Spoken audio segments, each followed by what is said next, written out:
mazuvela. Sifuna nivele ko WhatsApp ngenani. Ngenani igcike nale WhatsApp nivele.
Greetings. Greetings. Amagu siyabulisa. Someone was asking, when did you become interested in African history? I know I was born into it. Agrimos, you are raised in this way. Oh, you know me from Colonial as an expert in science. Yeah, that's me. I'm still an expert in science, but that's a private thing. I keep that one private. I don't think. Yeah, it's not time yet for that. Yeah, I still love science. I think because we learn so much about European science. You know, we learn about Niels Bohr, Galileo Galilei. At some point, you ask yourself, how? What were our ancestors doing all this time? Whilst these guys were discovering electromagnetism. You understand? So you get to a point where you actually want to figure out. And then you realize, damn, there's so much we don't know about ourselves, you know? You think we know nothing, can't you know? Our ancestors knew a lot. We just don't get taught enough about those things. But yeah. That's really what it is. Science is good. Science is the way. But honestly, it's all connected. You know, it's not different at all. It's all the same thing. All right, I'm about to start now. Undazi kahle ndiuma 7. People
no artist here. It's Abathembu Basengqoko. Abathembu Basengqoko. I think there is a long video on YouTube for this one. You can always find it. But others, you can go to what is this thing? Spotify. Sound of Africa Series 61. South Africa, Xhosa Nika Mpondo music. You can also find other African music there. Kama kusandile igama. Uhlati ujambas. Uma 7. No, just to go back to that question, when did I find interest in these things? No, I've always been interested because I was raised by these things at home. When I was raised by traditional parents. I just happened to be good in maths and science at school. So obviously I pursued that. And I still love maths. I still love science very much. I've got a nice old book written by Isaac Newton. But you realize that there's so much more than what we think, so much more than what we think. For example, that Isaac Newton was quite obsessed with living forever. He was looking for the philosopher's stone, spent a lot of time dabbling in alchemy. Those are the parts of maths that people do not learn about, that some of the theories we learn about in mathematics, calculus, physics, there are humans behind them. And sometimes those people were not looking for those theories. Sometimes they were looking for something else, like eternal life. So I learned that about Isaac Newton. But you realize that some of these concepts these people talk about are not new at all. I mean, the law of inertia. An object will continue in the motion that it's in right now unless it's acted upon by an unbalanced force. Nobody needs to declare that. It's the law of nature.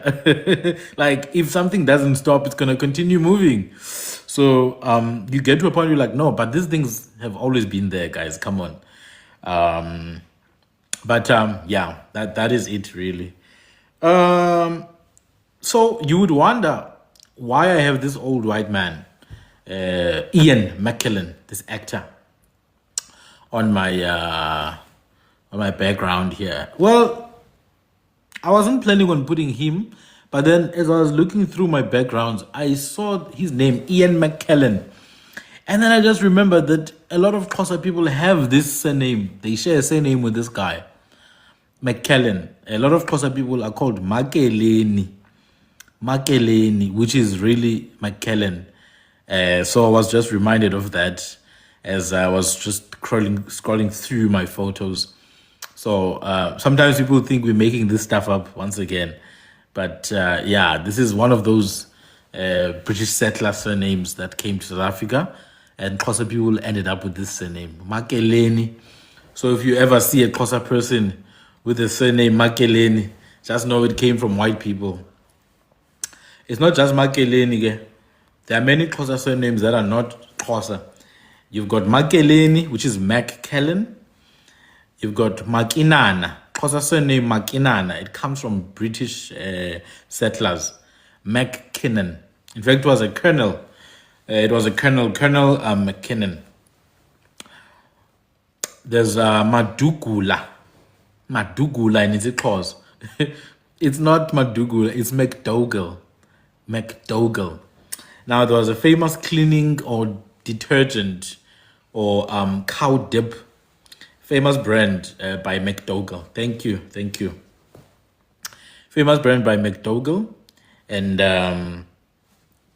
to this day, when we buy that cleaning detergent, it's called Madubula. It's taken from McDougall's dip, which was used for cows. It's true, Liema. It's true. The royal surname of the Amandlambe, it's Makinana. It's Makinana. I remember Mr. Mkai, when he did a poem honoring that bloodline of Makinana. Ati amandlamba macha. Ayamandlamba macha.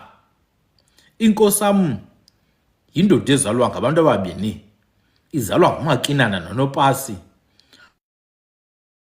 Umhlophe kantshunqe kwabomvana, nguluhadi igama lakhe, umbamboze mkazabuyelela, ngaphantsi kwelitye kuyoyikeka, kuba zilapha inzwana namadikazi. Uthi ngubani nongevanga ukuba sithwasile isilimela kaNdlambe. Isilimela kaloku yeyona inkwenkwezi enkulu yakwaPhalo. Kuthiwa yasuka incwadi isuka eGqolonci, ivela kuLayithi noTshalisi, yawela inciba yawela umbhashe, kwalukuba ifike eMgazana yathetha. Yathi ndithi buya makinana, uza nerhola. Ufile uyihlo, ufele ezantsi eqangqalala. Buya makinana uyezwa kubusa amadlambe, ngoba amadlambe awanamntu. Wathi umakinana, hayi, akusilisiko lakwethu buya ngomva. Awu, sukani madoda. That is Makinana. He was named, actually. Makinana was named after the British settler, Mackinnon. In fact, amongst the closer royal families, it's not just Makinana whose name lasted or whose name remained. There's also Botoman. Botoman is Botman, it's the Afrikaans Botman. In fact, I had a teacher when I was in primary school. One of my teachers was Miss Botman. She taught us how to play the marimba. I was in the marimba, playing the marimba at grade 7. Miss Botman. Very, very, very nice lady, but very strict as well. So that Botman surname has remained amongst Amaxhosa. Perhaps I can just quickly do like a walkthrough of these surnames, the ones that I can still remember. I don't remember all of them. You also have Bota as well amongst the Amaxhosa. You have the surname Bota, comes from the Afrikaans Dutch side. You have the surname Madondile. Madondile is literally a Xhosalization of McDonald. Madondile is a Xhosalization of McDonald. You have which other one? Kondile. This one is crazy because even in my mother's family, there was a person called Kondile. It's crazy when I realize that it's Calderwood. It's Calderwood. Again, one of the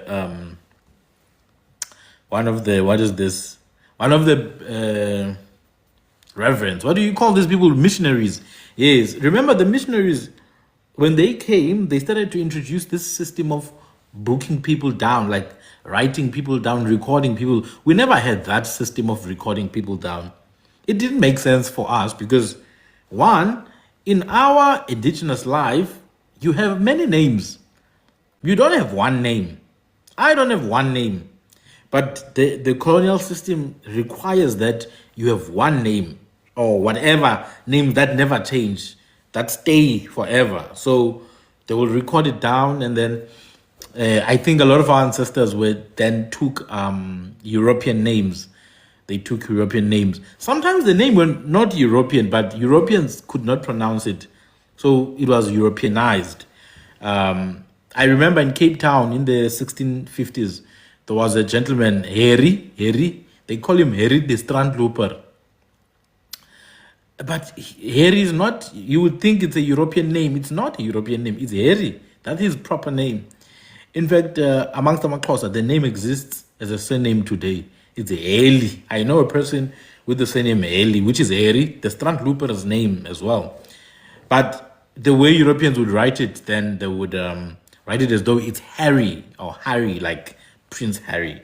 So there's also that. So the enforcement of European standards is not anything new. It's always been there. That's why I always raise the point that it's so Europeanized that there's things that our people don't even recognize are wrong. I'll give you an example. Have you ever seen a road sign on the actual roads, either on a national route and on a metropolitan route, M, or on a regional route, R? Those three routes. Have you ever seen a sign in Sesotho? An actual road sign, not a name, Not a name of a politician that has been used to rename a road. No, no, no. An actual road sign in Sesotho. Like, bridge ahead in Sesotho. You'd never see those kind of things.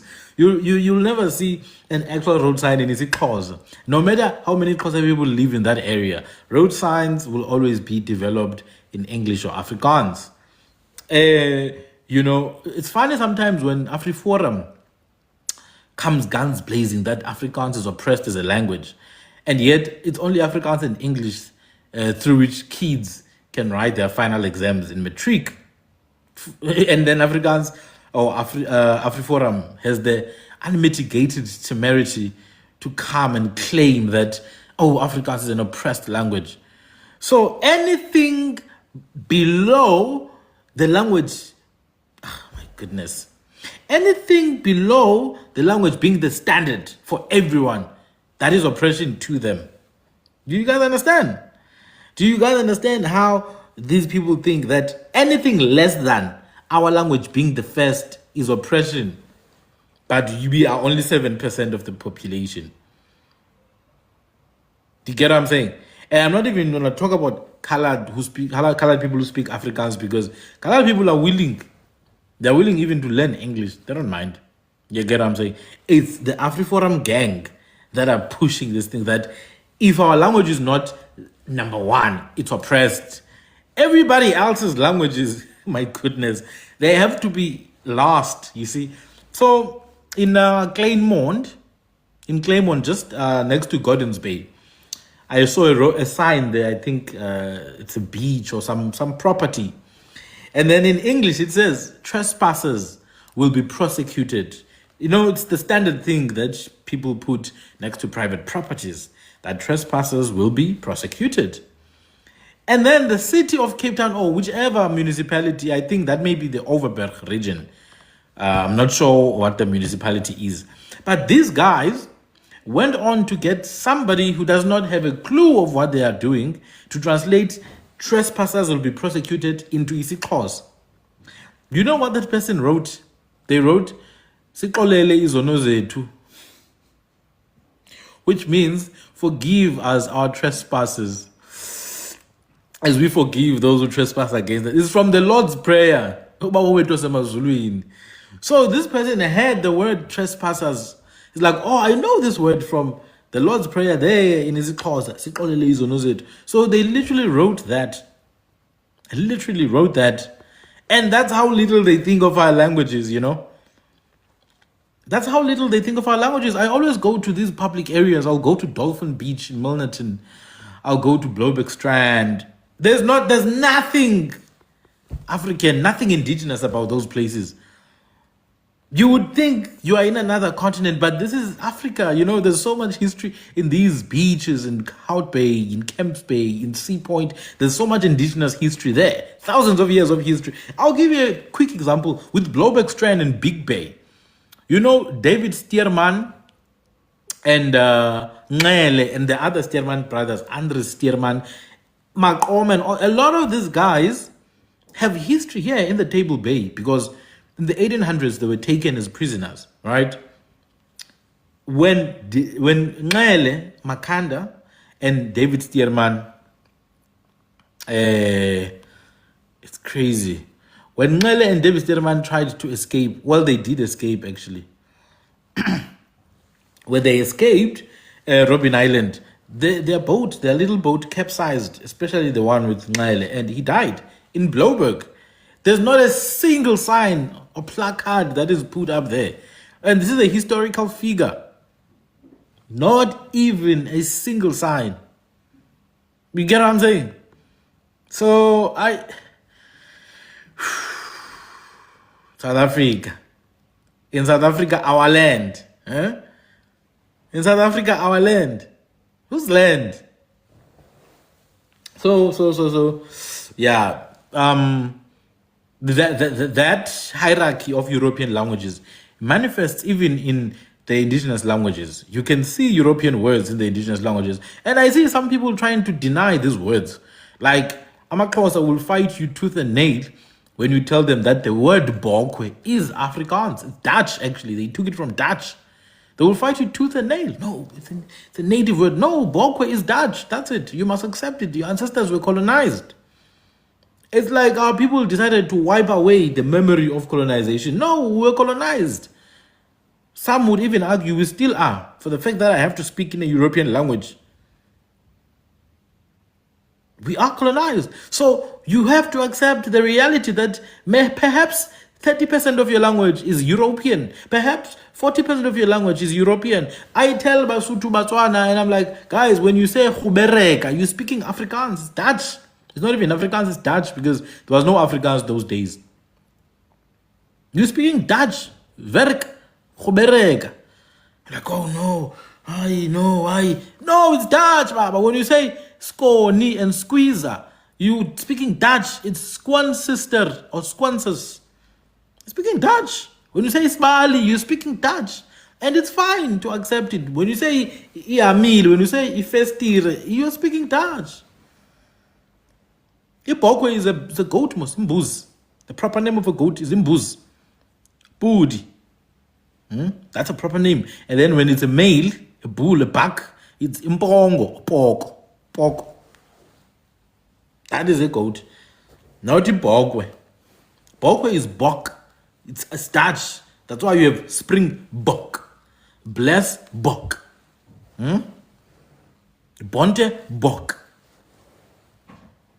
So we have to be honest. Poko, Impongo, male goat. Budi, Imbuzi, a normal goat. Our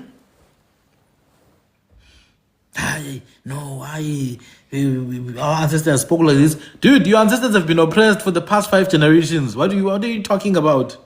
Your dad's name is Samuel.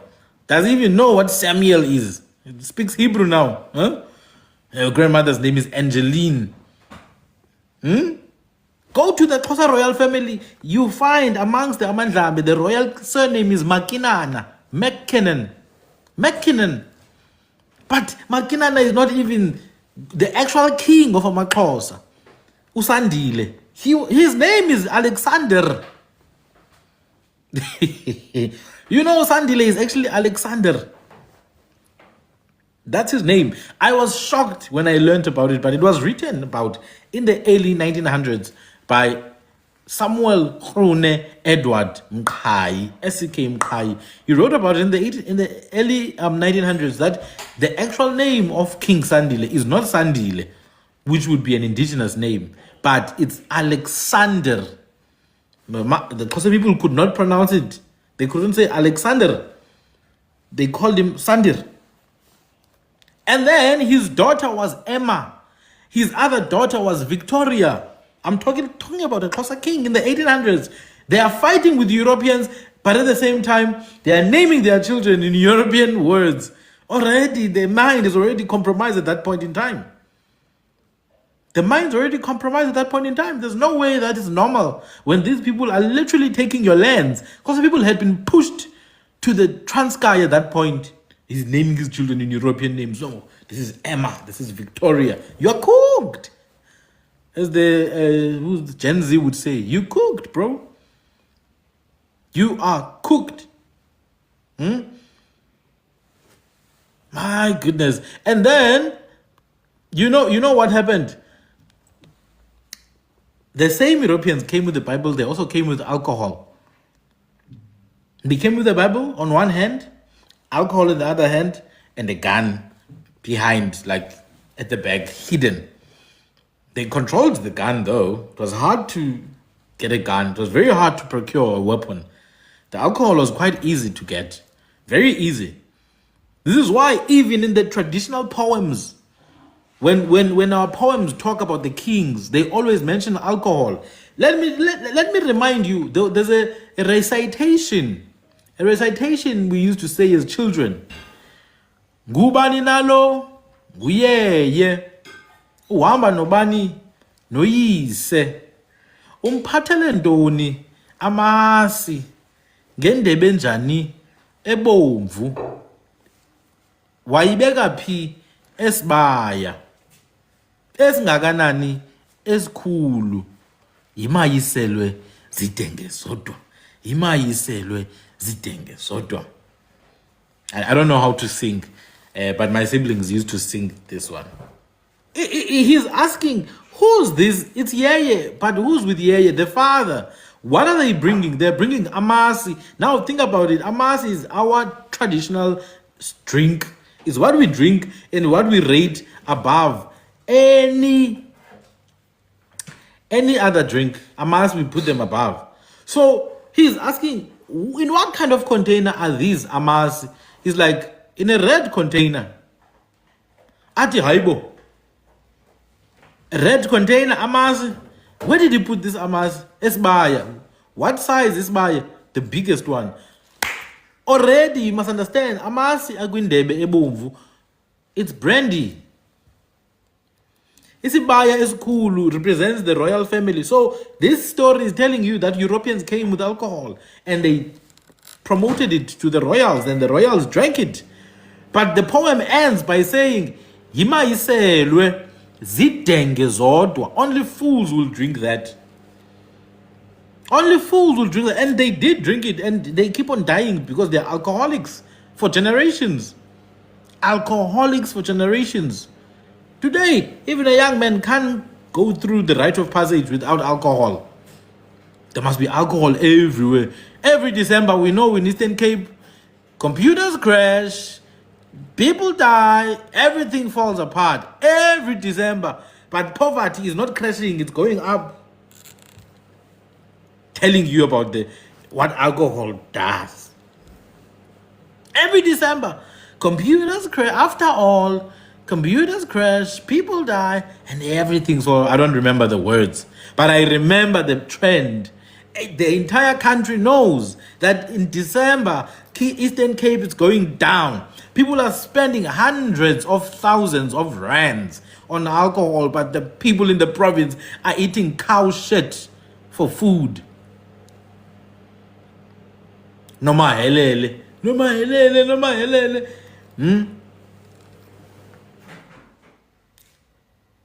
Every year. What you do not see, though, is the locals trying to organize to take back the spaza shop industry. You don't see that happening. You don't see the locals coming together to take the value chain of which gives them what they eat. Do you understand? You are dependent on other people who come from somewhere else to eat. Guys, come on. You know Ethiopia just now. Ethiopia had a poverty. Ethiopia to this day, they still struggle with poverty. People don't have food in Ethiopia. But in South Africa, Ethiopians sell food to the people of South Africa. No, I don't want people. Don't request. Don't request, guys. Don't request. I don't want anyone. I'm talking alone. You see, when you're not sober, you cannot think. Women understand this. And I'm saying the stupid women, not women who actually think. The stupid women, they understand that I don't like him. They will say, I don't like a man who's sober. Because they know you think when you're sober. You think. You question. You analyze. You see patterns. You know, the stupid kind of women like to say that online. I don't like a man who doesn't drink. Because you will ask questions. You will observe. Now think about it. At a massive scale, every December, we know, the whole country knows, there's one province that's going to be drinking more than everybody. And it's not normal drinking even. Well, drinking is not normal. People are drinking to kill themselves. At the same time, for them to eat, they need to be... They eat at the mercy of Ethiopians and Somalis. Ethiopians and Somalis, guys. Those countries are poor. They are hungry, those countries. They are falling apart. Yeah, Ethiopia is a hungry country. I'm telling you, a lot of people in Ethiopia are in poverty. Don't be confused by the Habesha you see online. There's so many more people inside the country that are hungry, but they sell food to you in South Africa. Yeah. You know, it's a hungry region. The Horn. Very hungry region. But yeah, they run entire industries. What happened to those stores? What happened to those stores? You know, I was saying earlier today that the first time I actually bought when I was young, the first time I bought at a shop that had a till, I didn't have to go to ShopRite or Woolworths or as a child, you know. I could walk from my home to the shop at the street called Tembaletu. There was a till you could buy and get a slip. It was ran by, I forgot the name of the person who ran the shop, but it was South African, man.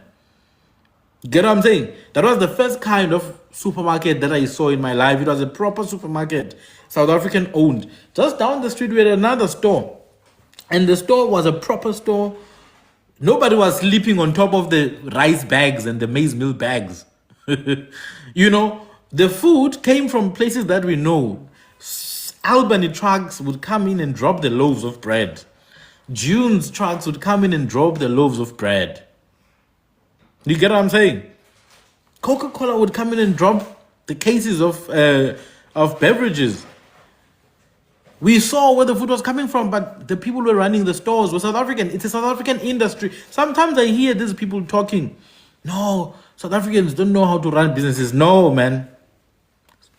You telling me what Somalis are doing is running businesses, sleeping on top of maize meal packages.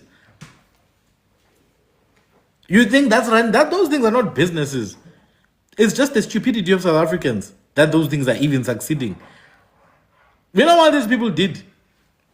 Let me tell you what these people did. Firstly, when they came, they found successful South African businesses, right? But South African businesses had no vision. They had no vision of controlling the entire value chain. So our businesses, our people focused on just selling. They focused on the customer-facing side of business. Just selling. They didn't mind. They didn't realize who is supplying them. So what you started to see is the moving away of established wholesalers like Tesco, and then you have these Bangladeshi people buying these wholesalers. Before you know, the wholesalers are being bought by Somalis now.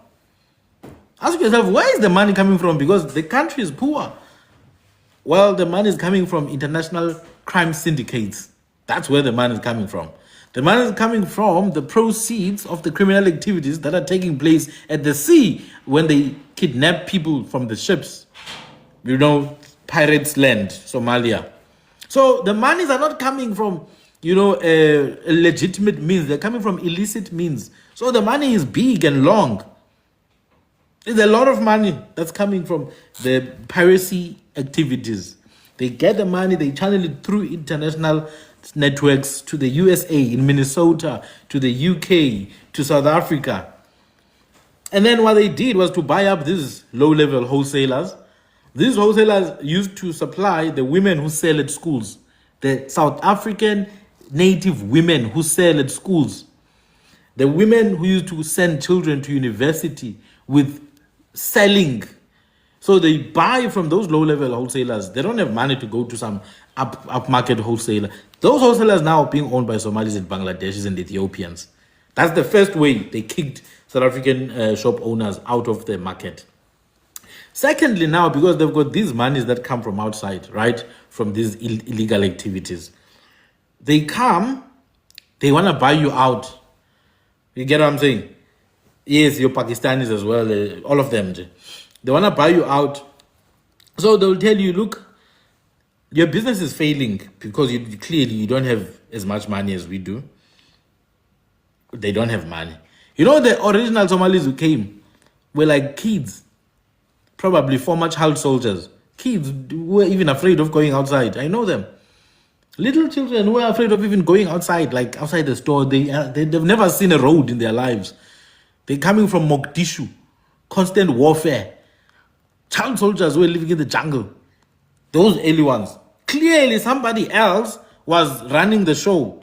And the people who are running the show is the guys who are living in the cities, in the suburbs, So what they did was their strategy was like, spider's web. Open as many shops as you can, but these shops are controlled by one central body.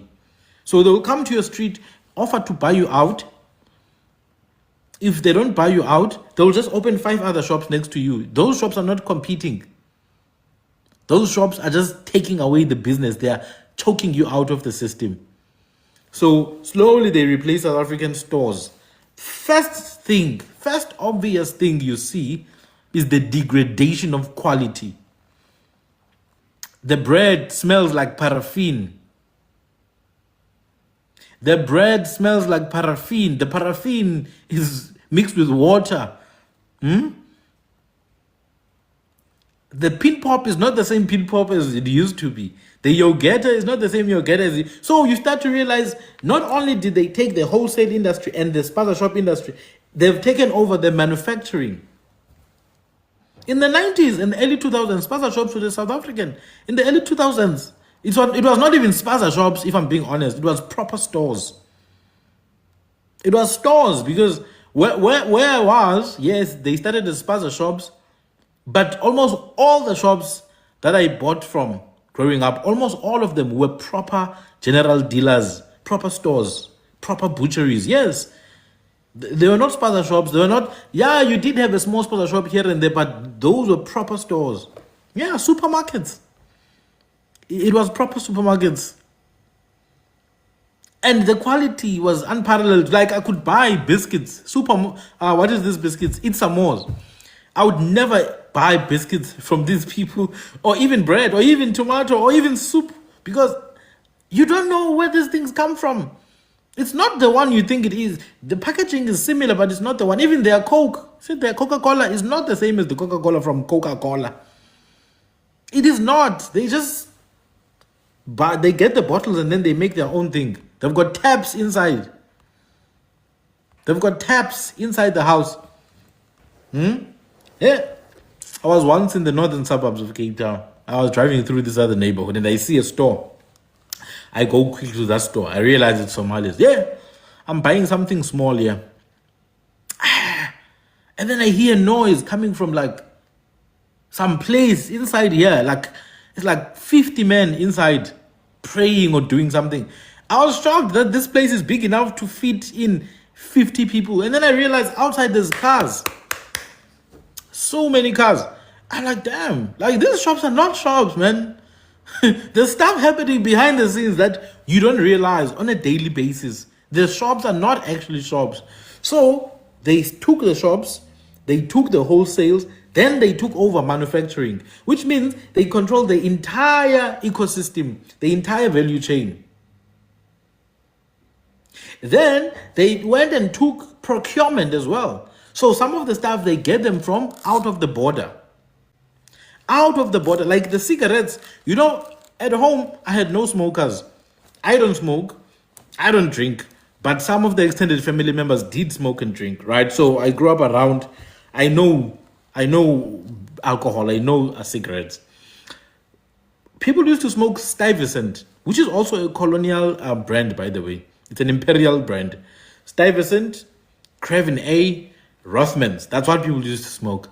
When the Somalis came, they came with cigarettes that were like 50 cents. Mega, Marlboro, and other stuff for like 50 cents and 60 cents.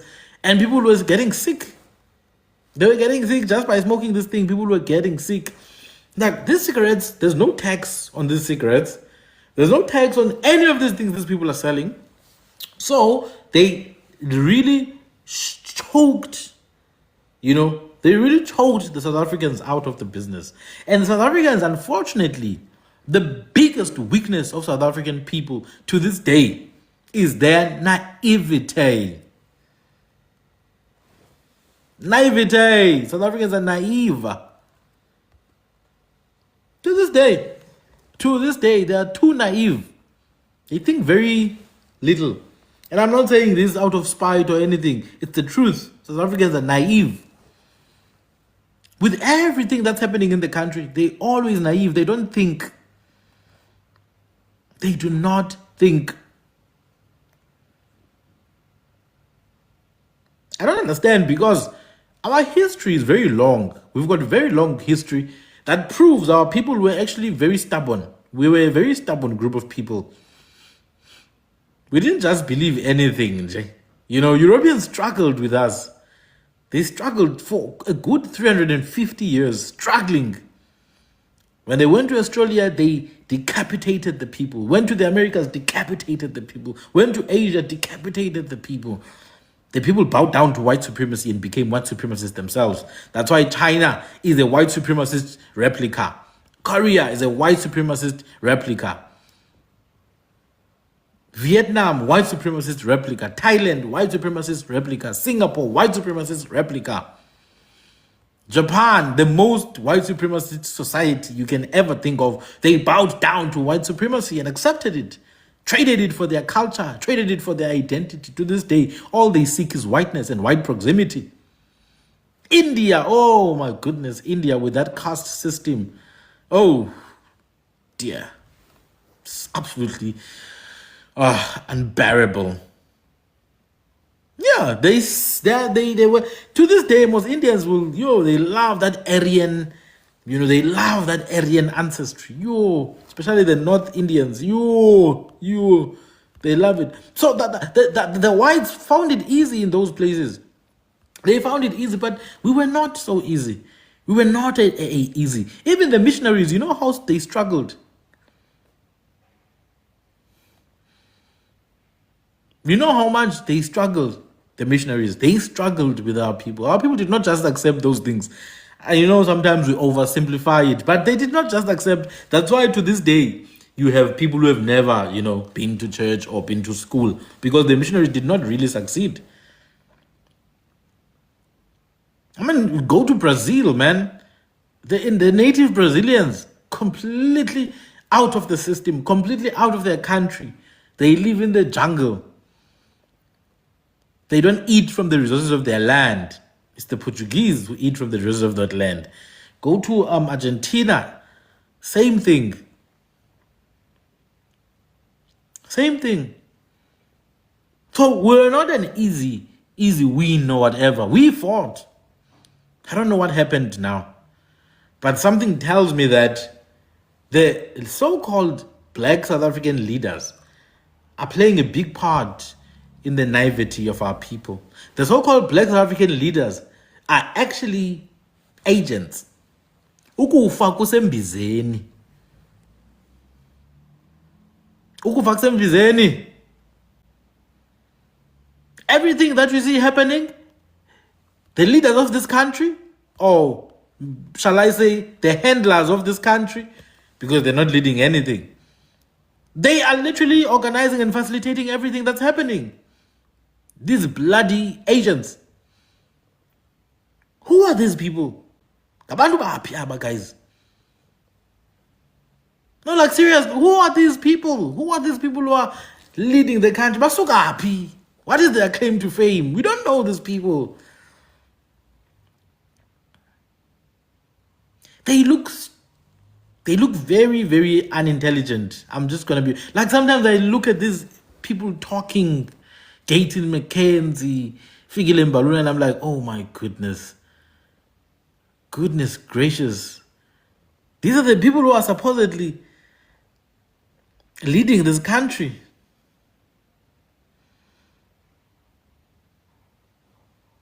I'm sorry, man. I am sorry. There's something there. There's something that's wrong. At an evolutionary level, there's something that's just low about them.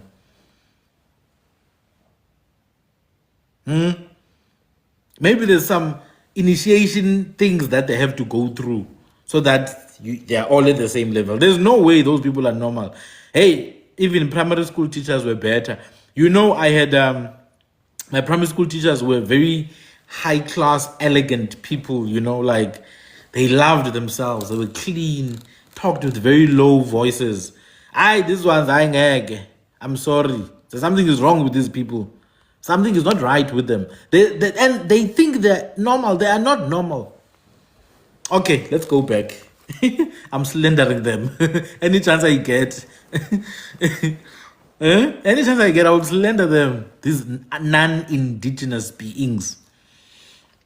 So that's how South Africans were choked out of one industry. Because that's the one industry that South Africans have always been good at. Shops, store management. South Africans are very good at that. Very, very good at that. So that's one. Ukufa kusembizeni means the real problem is here inside the house, it's not outside. Ukufa kusembizeni means the problem is inside, it's not an outsider. Embizeni mos, it's where it's the pot that you use to cook. So the poison is inside the pot that you are cooking with.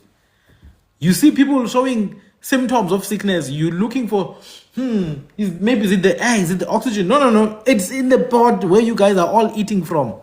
Kufa kusembizeni. Kufa kusembizeni.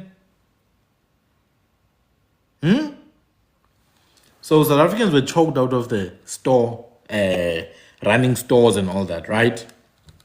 Not just food stores, by the way. South Africans ran furniture stores. Like they built furniture and sold and ran. There are still some old businesses that are holding on. But we know they're going to be kicked out. Because your Stella Ndabeni, that incompetent Stella Ndabeni, they're making sure that South Africans don't benefit from even the funds that are supposedly, dedicated to helping South African store owners. They are ensuring that your Prasa, your Transnet are ensuring that South African businesses don't get any contracts. It's a concerted effort, guys, by the same people who are called leaders. Don't look for another. You know, they like to do this. You must fight the whites. They will tell you that, fight the whites. The whites are the problem. Johnny, think about it this way. There's kids whose parents have passed on. And then outsiders come and take the house of the kids, right? And then those outsiders, together with your uncles and your cousins, they're eating together every day at dinner time. The kids whose inheritance the house is,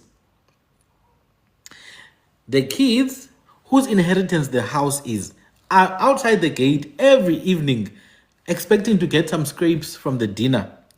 The uncle, the cousin, they are all eating with the invaders who took the house. And then the uncle comes out after eating with them, full of oil here. You can see he's smelling gravy. The uncle is like, hey, Mchana, hey, don't fight the guy that is holding the door. Don't fight the guy that is holding the gate. Fight those ones. He's eating with them. He's on the table with them. Mara, he's telling you what to do and what to not do. You need to be careful of those two-faced Mbuluma Kasan.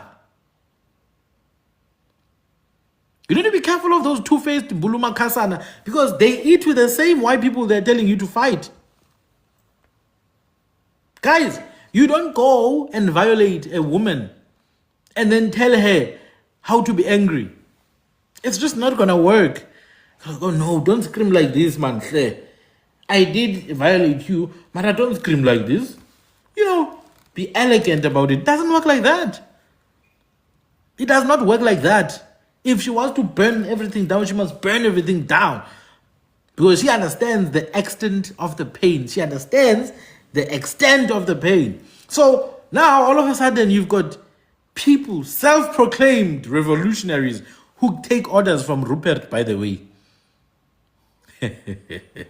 Telling people what to no, don't fight this one, fight that one. No, don't fight that one. Are you a referee? Tell us, who gave you that authority to tell people what to feel about and what to not feel about? I'm telling you right now, guys, you must never get me confused. Any politician, I can call all of them by name. I don't like them.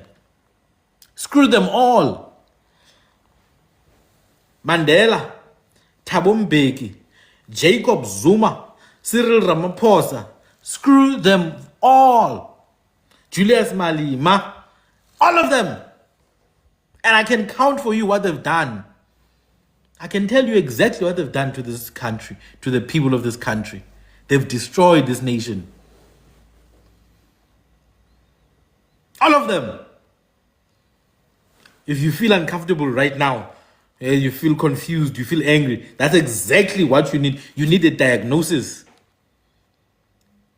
You need a diagnosis because you are the problem.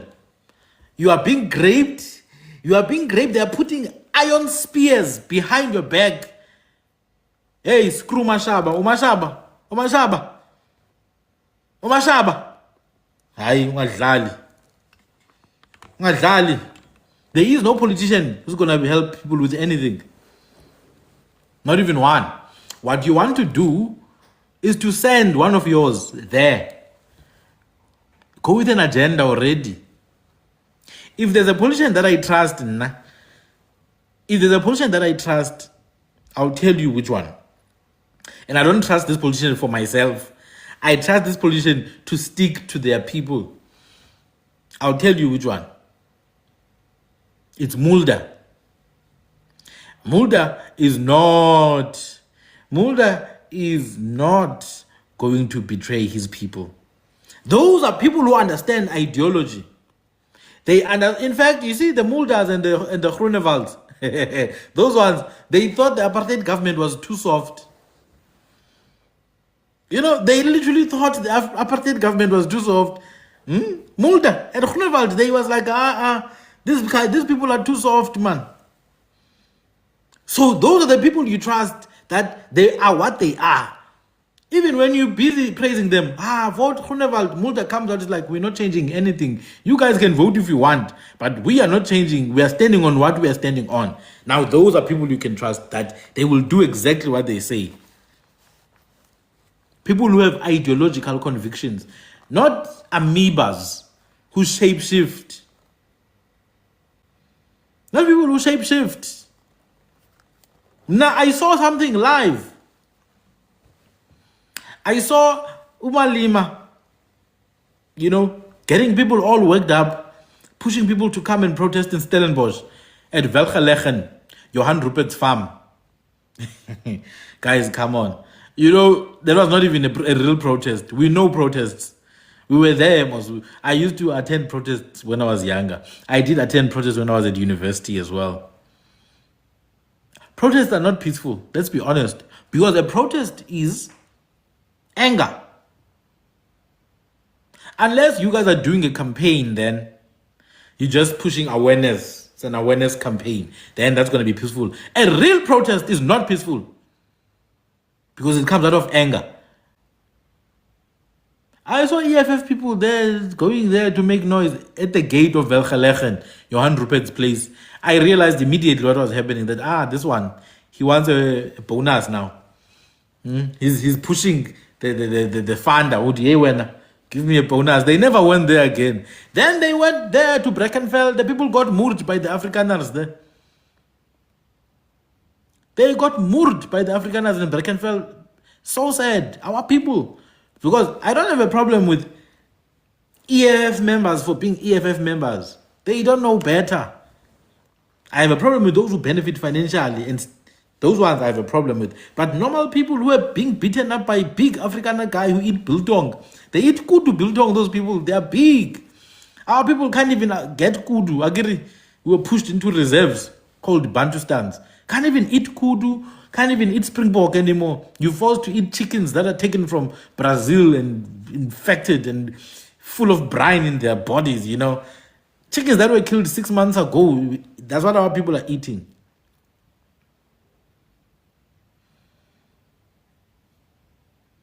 That's what I'm telling you. So our people are being murdered there. I didn't see any reaction. He never said anything exactly what I'm saying. That's when I realized, no, this is not it. I'm sorry. So our people are putting themselves on the line for this nonsense.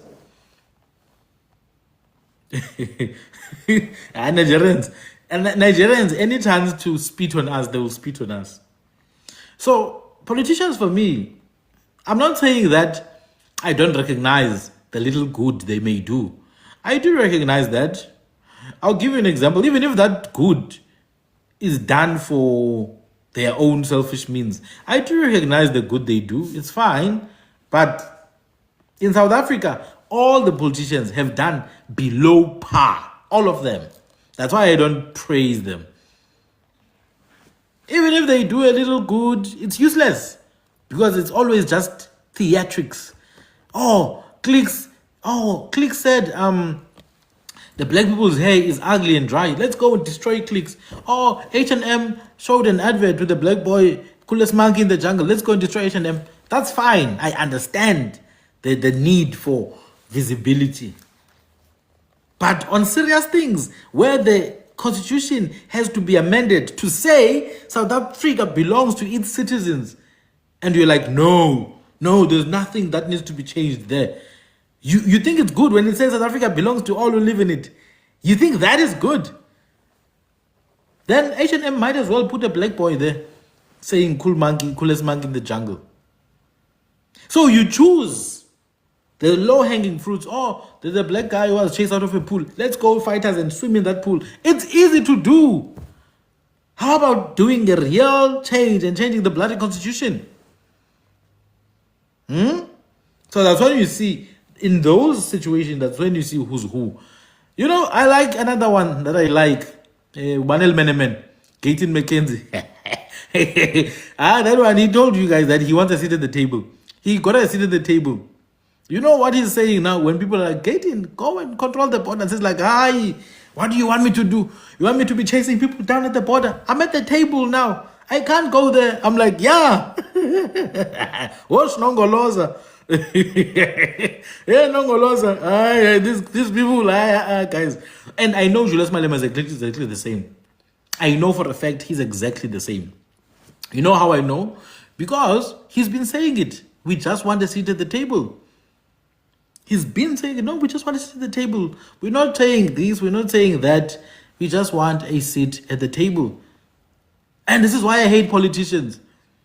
When the average person on the street is really sad about what's happening to the country, politicians will jump on the bandwagon of the marches, take advantage of the marches, infiltrate the marches, just so that they could go and get a seat at the table. They just want to be at the table. They're not trying to build anything, these people. These people are stupid. These people, remember, they failed woodwork. Remember, guys, these people used to rob people. They are not good people. They used to be robbers. They used to be the dumb students in class. Imagine a D student leading A+ students. Do you guys understand? That's why I will not support any movement. I'll tell you, all the movements you see, they're gonna die. They were there before. Imbumba Manyam. You know, in the 1800s, after the chiefs had been killed and arrested in Robben Island, there was a new movement, Imbumba Yamanyama, from the Eastern Cape. All those men who were busy fighting in that movement became the elites.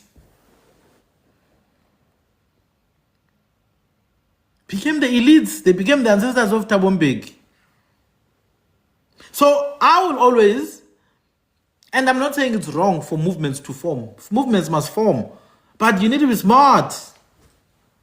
Be smart. Don't put your heart to it because you don't know what's happening behind the scenes. It's always the same thing. It's a cycle. They want you to stay in that constant state of stress and sadness.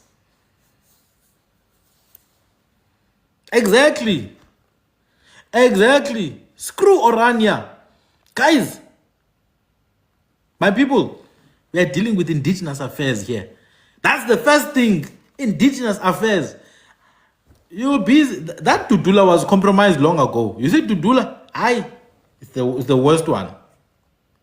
Dudula with the Tantalags first. I get guys. Tantalags was the first one. They lied there. They said his house was bombed, and then that mama was lying there. 3 o'clock in Huyawa. It's a lie. Nothing happened. And then Peggy Kele was there to he was there to interview Tantalags. I'm like, how Peggy Kele, the criminal. They are playing with our people, these ones. But if there's a real movement that may happen, and these movements, I'm not saying, you know, there's a legitimate dissatisfaction amongst the people. People are really genuinely angry. And they should be angry. Just go outside, man. The country is falling apart. There's gag on the streets. Go to Philippi. Go to Kayalija. There's gag coming out of drains. Gag is coming out of drains. People should be angry about that. But what these people will do, they will use a buffer. They will find a buffer. Like the Dutch used to do. They will just find a buffer. They will find something to distract you with, a buffer. And the buffer is real, it's not an imagination. Same thing with the foreign nationals. That's a buffer, it's done on purpose. You understand that? So what the Dutch used to do was they would breed this mixed race population and then literally put them between the Dutch and the natives and then put a mixed race population. The mixed race population killed the natives every single time. I know because one of my ancestors are from there. Cat River settlement. The British took people from Gqeberha, built a new town, promised them all the nice things like, guys, stay here. You're going to fight with these Kafirs. And they fought and they unalived us. The first police, you must learn, guys. The first police, the Cape Mounted Riflemen, learn about their strategies. What they were the first police doing? They were hunting down our people. And who were the first police? Mixed race people. I'm telling you right now.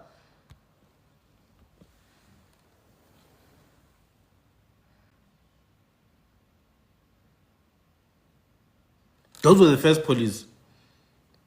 They abused our people. They abused them. Thank you, thank you, thank you. They traumatized our ancestors, guys. I'm telling you. Yes, the Kayan, the bastards. You know, I was listening to an interview from a new lady. Tuna. She was saying the bastards are here. With the whites, they're here to take our lands and to rule over us. I'm not a bastard. I will never. If she was alive now, she would be shocked. Some of the last speakers of Nuki. I've got hours of them just speaking.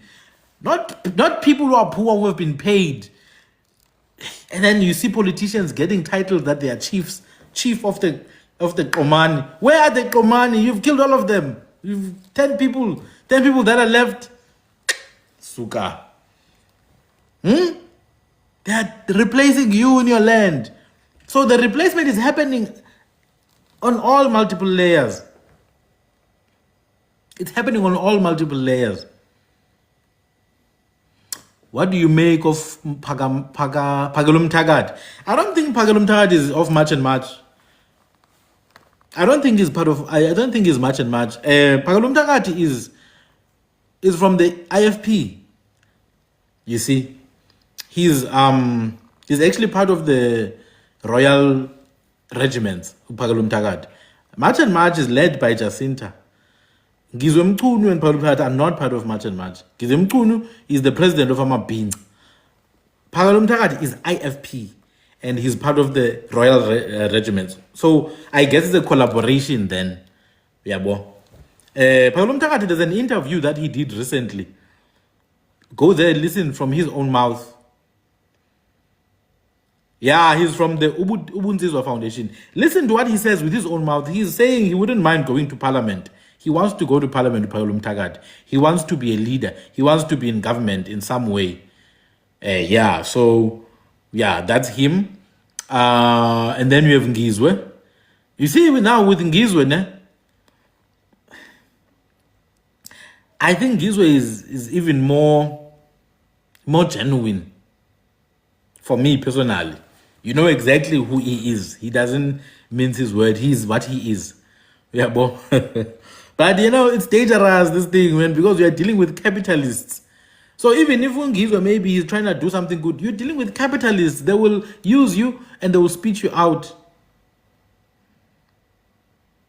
They will use you and then they'll spit you out. You get what I'm saying? So I feel like sometimes leading this movement is better for people who just want to lead. So Pagalum Tagat, he wants to go to parliament. Maybe we shall see when he gets there. I don't know with Jacinta. I don't really know them very well, guys. I don't really know them very well. What do I make of Pagalum Tagat? That is the question.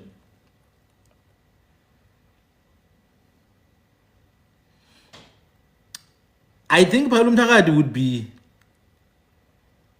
out of the three of them, Jacinta, Ngizwe, and Pagalum Tagat, I think Pagalum Tagat is the most likely to go into government.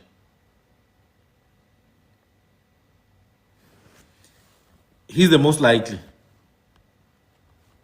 I've observed him. Yeah, I've observed him. I've looked at him.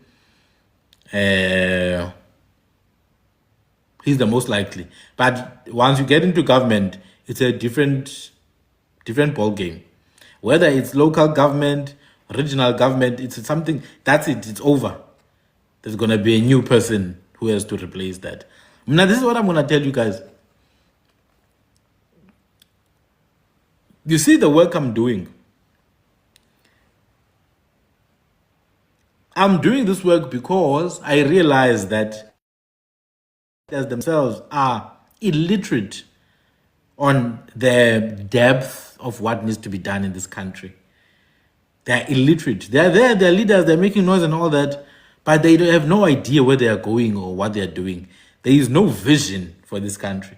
If someone here in the comments knows what is happening in this country 30 years from now, according to the politicians, I would be shocked, because Project 2030, the National Development Plan, clearly was chucked out long ago. They kicked it out long ago. Nobody is pursuing that. No jobs are being created. No houses are being built. No roads are being built. No bridges are being built. No buildings are being built. No universities are being built. No hospitals are being built. No clinics are being built.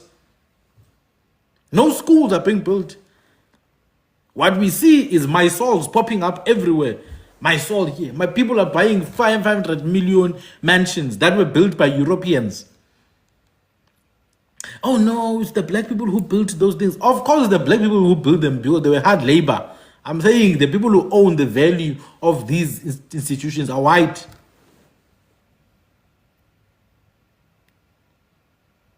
Oh, and then you get malls everywhere. So I realized that the politics of South Africa are a dead end. What you want to do is to create the conditions psychosocially and psychoculturally, first and foremost, create the conditions for people to remember that they are capable of standing on their own 2 feet. That is the work I do. And people who have followed my work thoroughly definitely demonstrate characteristics tantamount to independence. People who have followed my work thoroughly, they demonstrate characteristics that these people want to self-define. They want to self-sustain. That is the key here. The key is that a government must inspire its populace to want to be free of a government. More than anything, you cannot inspire your populace to want more government, to want more leadership. This is why I'm not big on movements that center around personalities. So even with any movement that's happening in the country, the first teaching must be that the movement must be inside of you already. The movement must not be from outside. You must move inside. All these people who are making noise about, what is this thing? Revolution. They're doing it wrong. Because there is no revolution. That's why someone can move from one party in the left to another party in the right. One party in the center left, go to another party in the extreme right. Because it's just about money for most of these people. It's not within them. It's not within them. They will spend 10 years of their lives building one movement. And then, boom, in the blink of an eye, move to another movement. Tony Yengeni, MK. Floyd Shivambu, Maibuye. I mean, Liam Jacobs, that little boy who moved from ANC to DA to PA, back to DA. There's man in the DA, Baba. There's corruption in the DA. It's nice. You see? So that means then that the political ecosystem in and of itself is insufficient. It is null. It is void. It will not help us at all. Because primarily the people who are in the political ecosystem in this country are the stupid, are the not so intelligent, not so bright. It's the guys who are failing at school. It's the guys who are always late in class. It's the guys who are making noise at school. It's the guys who never finished school and didn't have a vision for their lives. It's the guys that the teacher would ask, what do you want to be when you grow old, my child? They'd be like, hey, I don't know, sir. It's the guys, when they failed or they didn't know the answer to the question, did not attempt to answer the question, were like, Faka uziro, ma'am. That is the people you have in parliament. That is the people you have in our parliament, the Faka uziro gang. I kid you not. And Jimutsecha, she's the Faka uziro walking in jail. You can see they're just there to kiss ass of whoever is the president. Malima, yes, he failed woodwork. He's not smart. He's not an intelligent person. Gaydin McKenzie, a gangster. Kenny Gunen. What are these people? How did they even get to parliament? How did they get to, and by parliament, I don't mean just National Assembly. There's also provincial parliament and caucuses, Council of Provinces.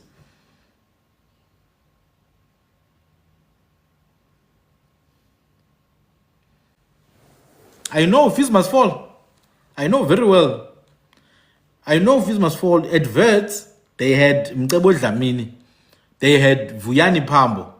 They had, who's this lady from Malawi? Naledi Chirwa. They had some Indian lady. She's married now to some native. I think she's in the ANC. Vuyani Pambo, Naledi Chirwa, EFF. That Indian lady, ANC. Because I think she was Sasko anyway. And then you have Umcebo. Umcebo now, the Jews dealt with him. Hey, they broke him. The Jews broke him. But fortunately, Umcebo, because of his connections to Mswati. Because of his connections to Mswati and Isilo Samazulu, Mrs. Zulu, because those are his family members. He managed to get to find some career. But he could not practice law. I think the Jews made sure of that when he said he loved Hitler. In Cape Town at UCT, you had Kumani Makwele, you had Atabile, I think, and then others. But most of the Cape Town guys were PAC. They were PAC, so those ones, they're still there in the shacks. There's no money in the PAC. Hey, Zakala. Hey, Zakala, dude. Hey, yeah. Yeah, I was there, this protest, I was there. One of the videos, I'm there. It's Tina Pesul. Hose. It's Tina Pesul. Hose. 7 Pesul. It's Tina Pesul. Hose. Gio. Gio, mama, Gio. Gio. Hey, we're doing that. Those guys used to force you. If you are there in your room at res, you're busy watching YouTube there, they'll come and kick the door. They'll kick your door, Baba, let's go. And then in this protest, you can see there's criminals, man, here. Hey, I was in the protest this one time. We're removing the statue of Rhodes. Hey, Mara, there's criminals in our midst. Some of these guys are actually like this Kebenga. I can see what this Kebenga man is. Because, look, I'm here. I'm in the finance commerce faculty in those days. I was studying actuarial science before I moved to finance and then ended up in IT. So, we don't have time. We don't have weekend or anything. We're just studying all the time. We're nerds, you see. I've always been a bookworm. Mara, those protests, they didn't care. They didn't care. They will force you. And those people who were leading the protest were old. It's guys who were old. They had beard all over. Tina were students. Those guys were old. This one, he's a barber now. You see? So, universities need that. But also, it's not permanent. It's not permanent, as Mkabo Dlamini said. It's not permanent, man. After this generation of guys leave, the next generation will not get a chance to protest. I then went to UJ. UJ is worse. UJ! Let me tell you, they hire Amandebela as Zimbabwe in UJ. They make sure it's Ndebele. They don't want anyone else. Bafuna zikamzilikazi. I don't know why, but they hire Ndebele people from Zimbabwe straight. Fit people, strong people who work for Fidelity. When I was there, they used to carry, what is this thing? It's pepper spray. Big industrial size pepper spray. Hey, that thing, it can almost kill you. I was in APK, Kingsway. You don't protest. They shut you out to Sakala. You don't protest. You see? Because students had protested before at UJ and burnt the auditorium. I think it cost the institution the hundreds of millions. Hundreds of millions. But here's the thing. Those protests, again, they have effect for a very short-lived period of time. Very short-lived. Institutions are nice and all that, you know. We joined politics. I joined an institute of Pan-African thought and conversation. It was led by Nigerians in UJ. Professor Adekeye Adebajo. All the thought leaders were always Nigerians or Cameroonians in South Africa. Yeah, I'm like, yeah, it's nice, ne? We ended up wearing kente clothes. We are Pan-Africans, guys. I used to wear kente clothes. You'd be shocked if you see my old pictures.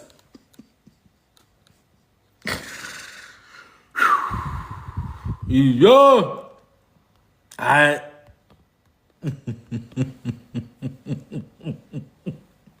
had the whole suits, even the kofia, the hat, kente baba from Ghana, straight. I had different outfits of kente. I had dashikis. No, I have to confess, because people think we don't know what we are talking about when we criticize these things. You get me? They think it's just stuff that we read. No, I've met with people from all over the world. I've met with Caribbeans. I've met with Cameroonians. And they have nothing to do with that. The Cameroonians are large. They are 3 times my size. You see?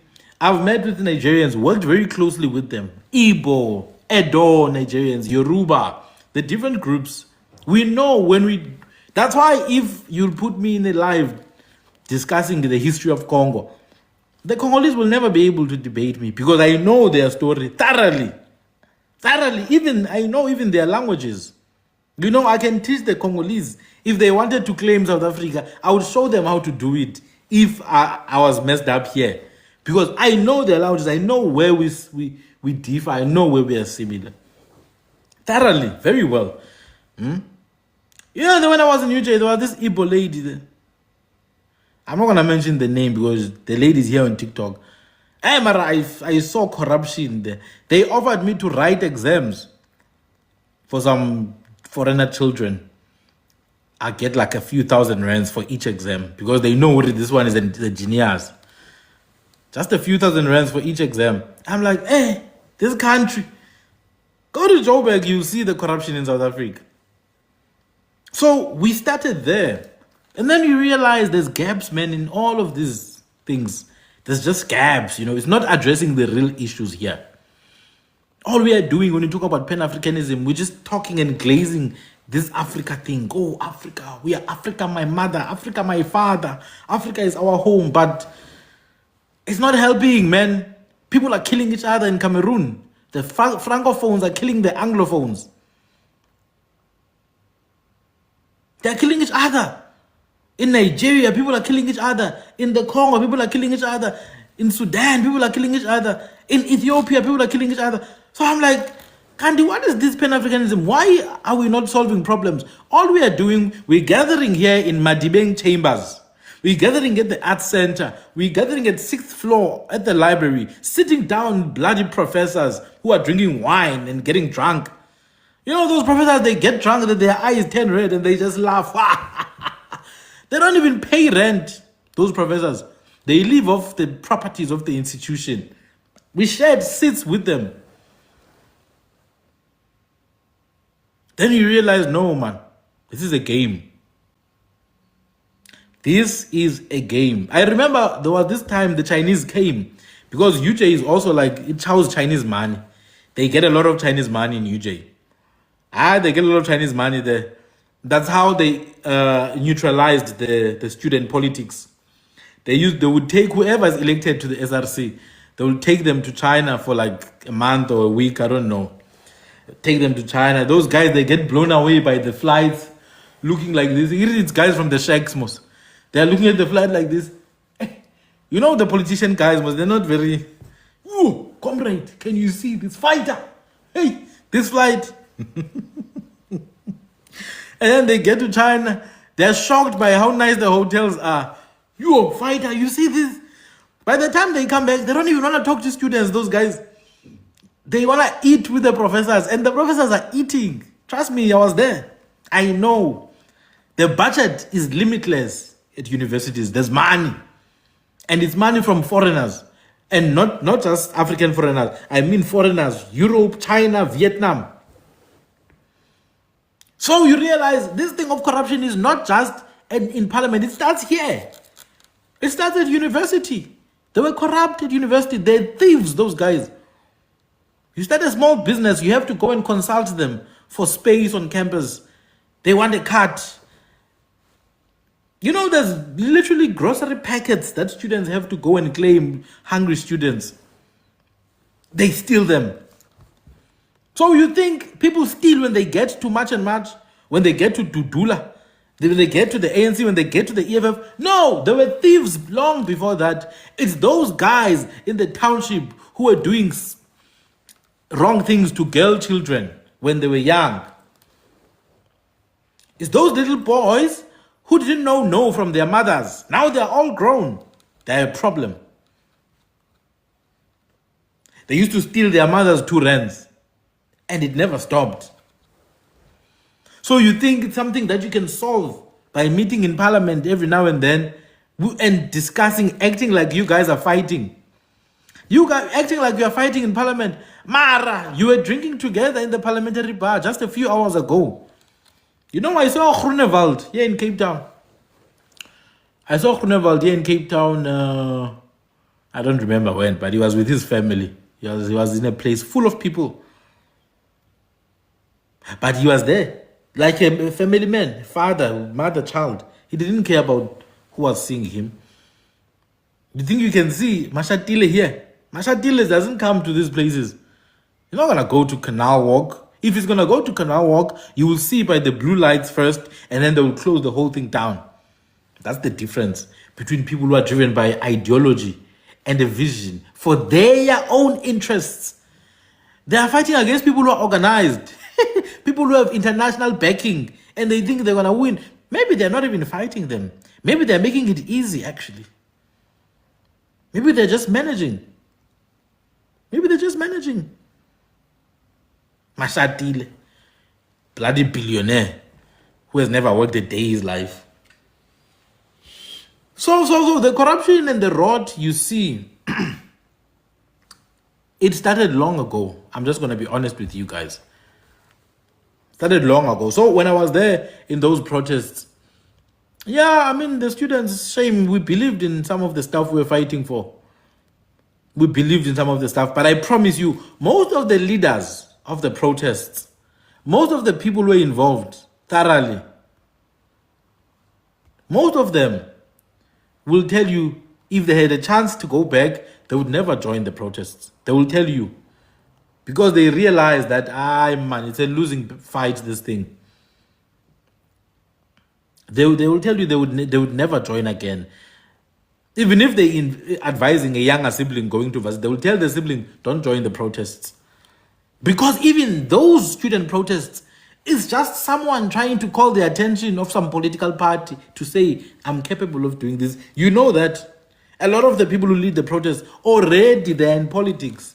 Already they are known by the structures of the political party they are associated with. Remember, there's SASCO, ANC, EFF Youth League, it was Student Command, EFF, PASMA, PAC, DASO, DA, and then others.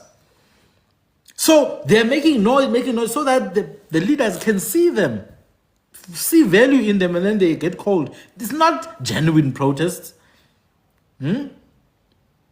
There were people who were doing outrageous stuff during the protest. I remember when Max Price was the vice chancellor of UCT before Mamukedi Pakeng. Max Price, they locked him there at Bremner House in the administrative building. They pushed him. Some of this, because they need to be as outrageous as they can be, so that people see, oh, this one is fiery. She must join us. That's how the Landedi Chirwas got their jobs. That's how the Vuyani Pambos got their jobs. That's how the Snawa Tambos got their jobs. That's how. Be as outrageous as you can be, and then you get recognition. Yeah. That's it.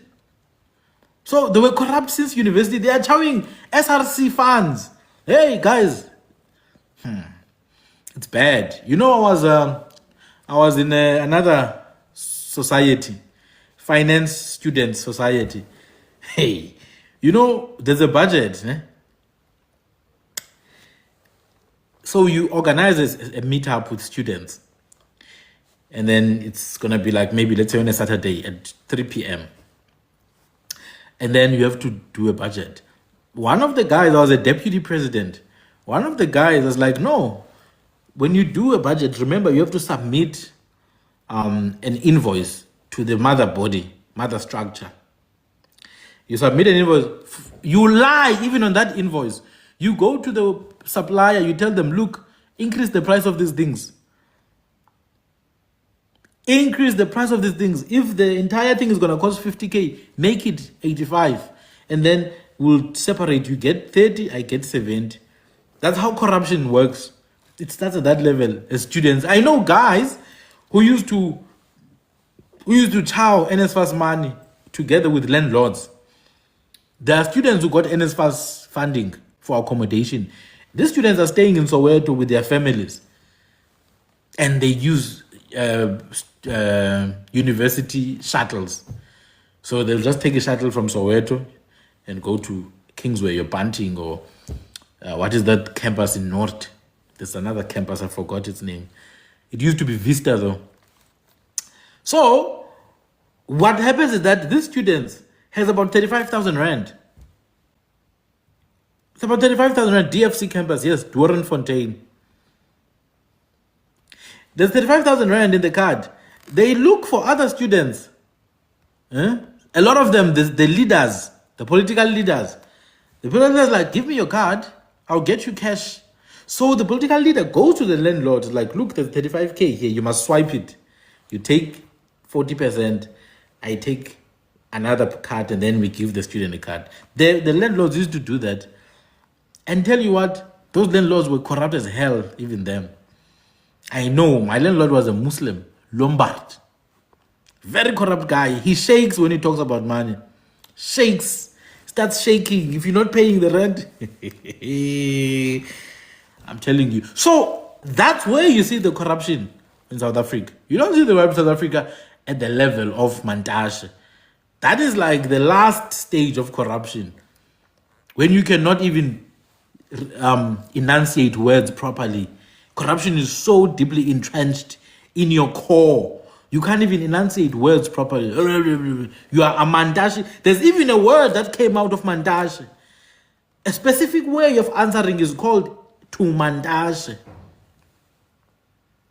You are Mandashing when you speak in a specific way. That's how bad it is. Now, someone is asking, how do we solve this thing? How do we solve it? Well, I said, you want to construct an ecosystem where people are part of the ideology. It's a practical thing. It's not something someone can detach from. Like today, the radical revolutionaries are radical there in the rally. But on the way back home, they go to a white-owned establishment that is run by a capitalist who's anti-black, anti-indigenous. They go there, they order a filet mignon and champagne and creme brulee. Do you understand? You standing there telling people, let's destroy white supremacy. Let's destroy white supremacy. This is our land. Let's fight, my people. Who left? Who right? Over. You don't know this, huh? Hey, Sila man. Hey, Kiribata, Samarumo. Hey, shoot to kill. You are doing that. After that, you are busy. Can I have a filet mignon, medium rare? Can I have a mimosa and a creme brulee? Yo, dlala ngabantu. Nyamaza. Nyamaza. Yeah, I was EFF student command at university. Guys, don't worry, that was long ago. That was long ago. So we went now to this event, Standard Bank, Sandton. One of my colleagues, he was a master's student. We met through Ellen Gray because I was part of the Ellen Gray at some point, Ellen Gray Opus Foundation. So we went to this event in Sandton, right? And then on our way back, this guy is like, he's a student, but he also does Uber. So he's like, look, guys, I'll drive you around. I want to show you a couple of houses. He takes us to Ramaphosa's house. I'm like, hey, there's guys here with guns outside. Okay, it's fine. He's a president, I understand. He takes us to the Roberts family house, the Cooley Roberts family. Okay, we see the house. And then he takes us to Malema's house. I'm like, hey, CIC. Haibo, CIC. It's you. You live here. There's guys with the real guns outside like this. All shocked. That's CIC. I was really pissed off that day. I was so angry. In fact, I was angry before we even go to the event. Before we even go to the event, because of how much land the white people had. The stark contrast between the poor and the rich, which is also along racial lines.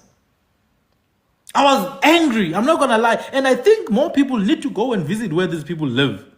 They need to go and see where Mbalula lives. They need to go and see where Ramaphosa lives. I promise you, most people would be pissed off if they saw. Because these people take advantage of your vulnerability and your hunger and your anger. They play with your emotions. Singing there, shoot to kill. They know they're not gonna go to jail because they've got lawyers and bloody billionaires backing them. Bloody cigarette smugglers and human traffickers. And these days, you can't even criticize them, eh? You start criticizing them. Hey, they start taking you to court. You must apologize and withdraw. So you asked me what my opinion is on Zungula. I'm not worried about Zungula because I don't follow personality. Remember, South Africa is not based on personality. It's based on the party. Who's funding the party? That's all. Forget about the individual. Even if the individual says all the right things, it's not the individual who will lead the country. It's the party and the people who are funding the party. So forget about Zungula. Forget about Malema. Who's behind? Who's putting in the money? Who's the founder of the party? Who has the decision? Who makes the final decisions? Who has the power to destroy or to make Zungula? That's who you should be focusing on. Forget about Zungula, guys. Zungula's career can end like this. I'm telling you. In his career, if he just disagrees with the person who really has power in that bloody party, his career ends like... There was a guy in the student politics called Kamvelihle Koba. He was the EFF student command. I know the CIC didn't like him. You'll never see that guy. He's probably a drunkard somewhere now. Thanos snap. So that's who you look at. The person who has the power to make or destroy. That's who you look at. Look at Musi Maimane. He's begging for funding. He's not getting any. Even the Oppenheimers, they're tired of Musi Maimane because his prospects don't look very good, eh? Look at Musi. Look what I did to him. Look at Lindwe Mazibuko. Look at Patricia DeLille. Look at Mampele Rampele. It's not about the individual. Don't focus on personality. It's the mechanism in that made that personality. Umuzi ulambile umuzi. Uthore kitlala, musi my man. Bakhayezu. Ubakhayezu. Uthore kitlala. They have Liam Jacobs now, whom they're gonna chew and spit out as well. Ultera Likota, the late Likota, who was busy. Who are your people? Who are your people? They showed him. They showed him who are their people. Ndlozi. I go nje na lower like the Tabombeki wanna be. That's another thing. You call yourself a revolutionary, but you are inspired by the same person who failed your people.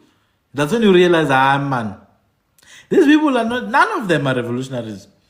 It's just those C, D level students. Trust me, guys. These people, you must see them for what they are.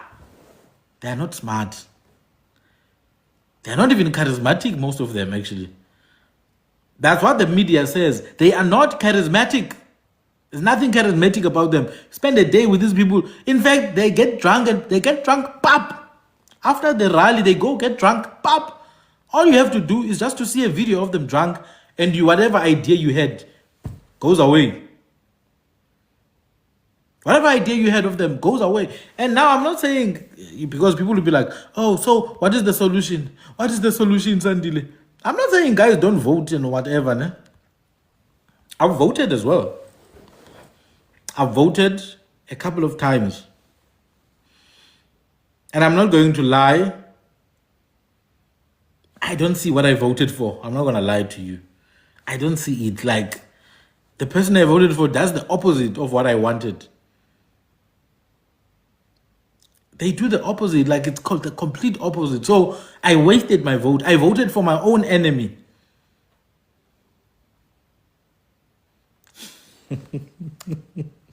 Is it not obvious? No, thank. You understand?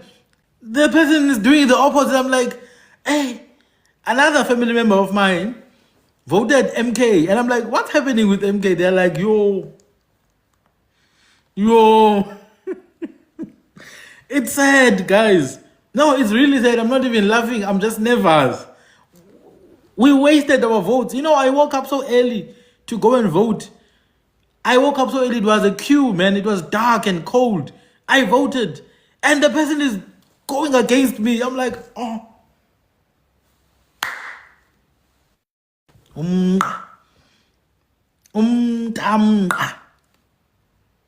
Yo, guys, South African politics, the politicians, they are wolves. They are wolves. They will destroy you. So I'm not saying don't vote, Mara. I think I'm good, man. I think I'm good, you know.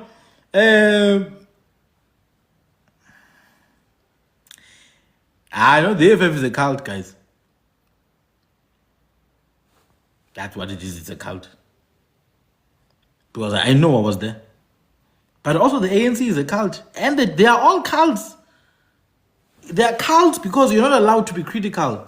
Politics is a cult.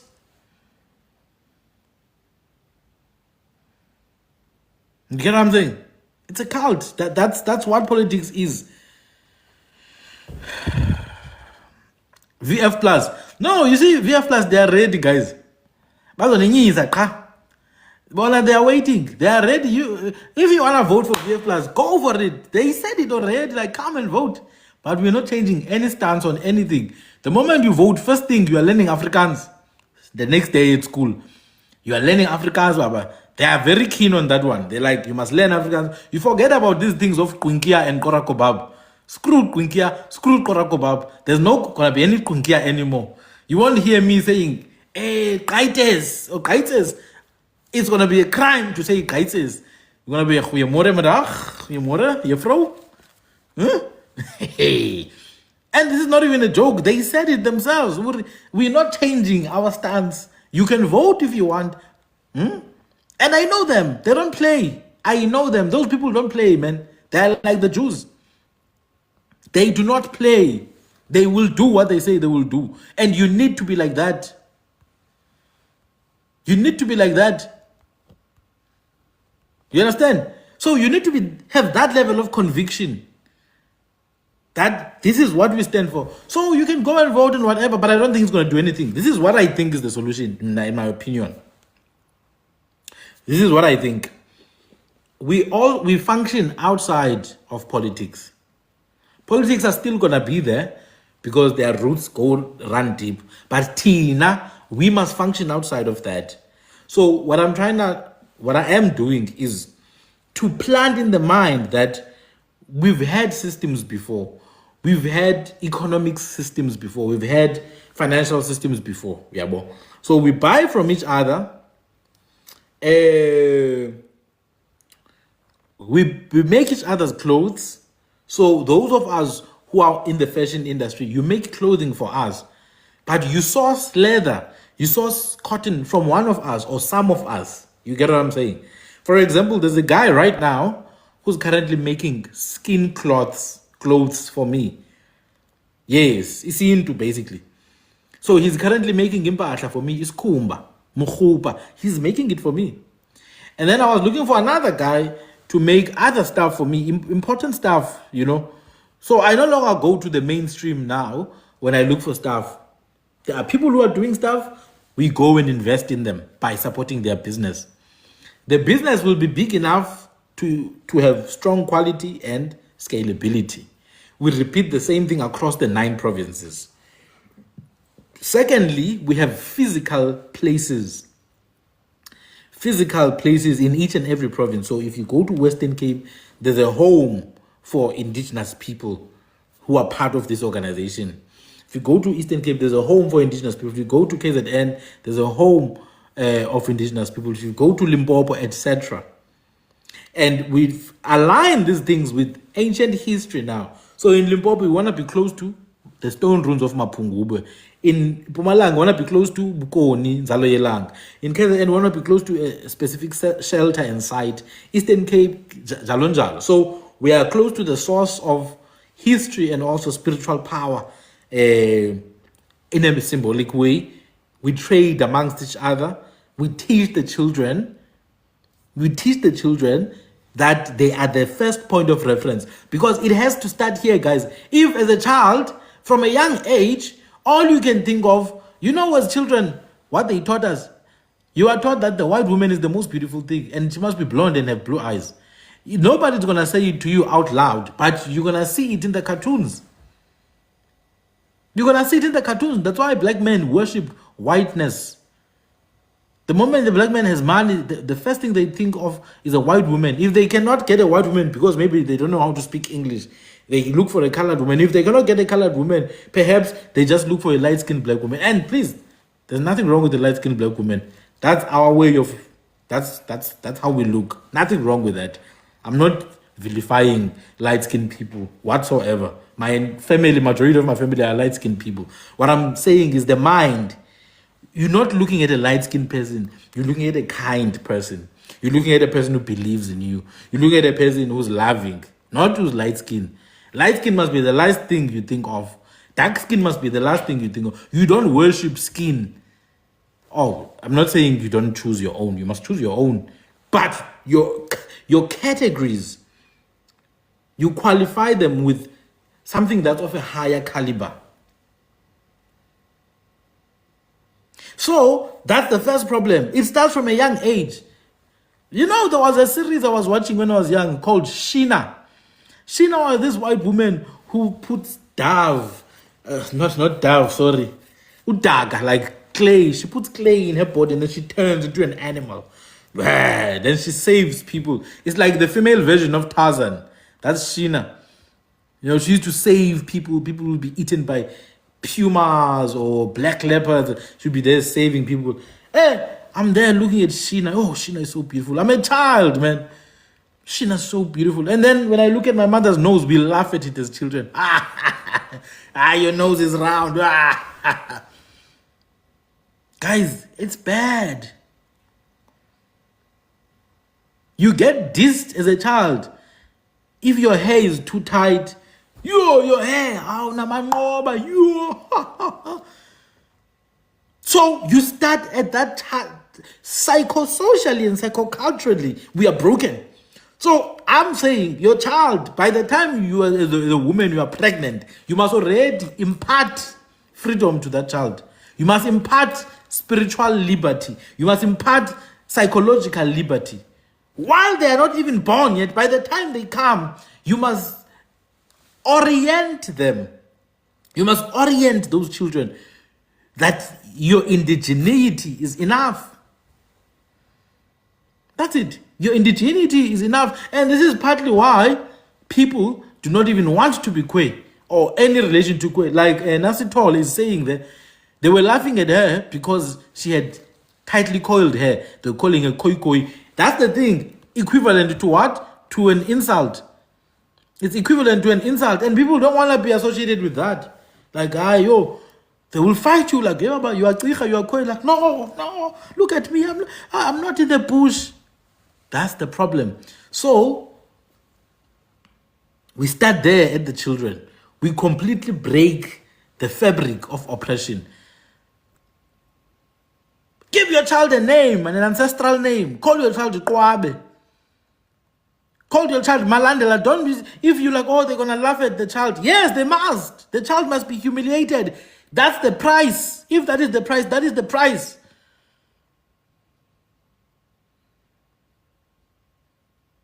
Otherwise, if the humiliation in order to gain yourself is not the price is going to be losing yourself in order to not be humiliated.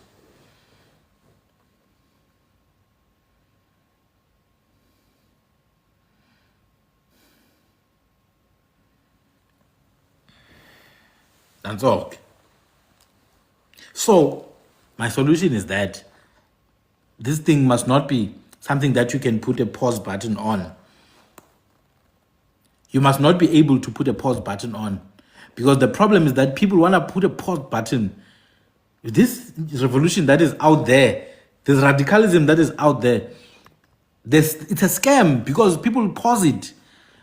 They pause it. It's on between 8 and 5 p.m., Monday to Friday.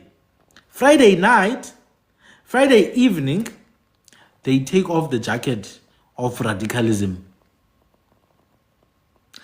They go to the restaurant, they go to the establishment of the same PIP system that they are destroying. I know. And I'm not saying, I know, man, that's how the system is built. I know that's how it works. It's built like that. It's supposed to do that. I know. You're like, but so teeny. That's how it's supposed to work. That's why I'm saying it.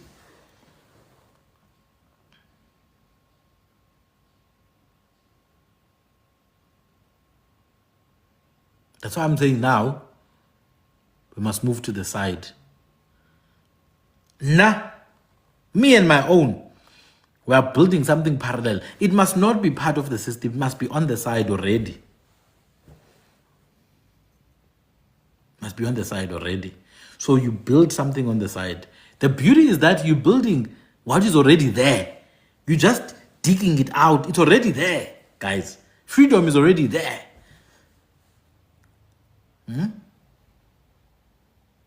Our great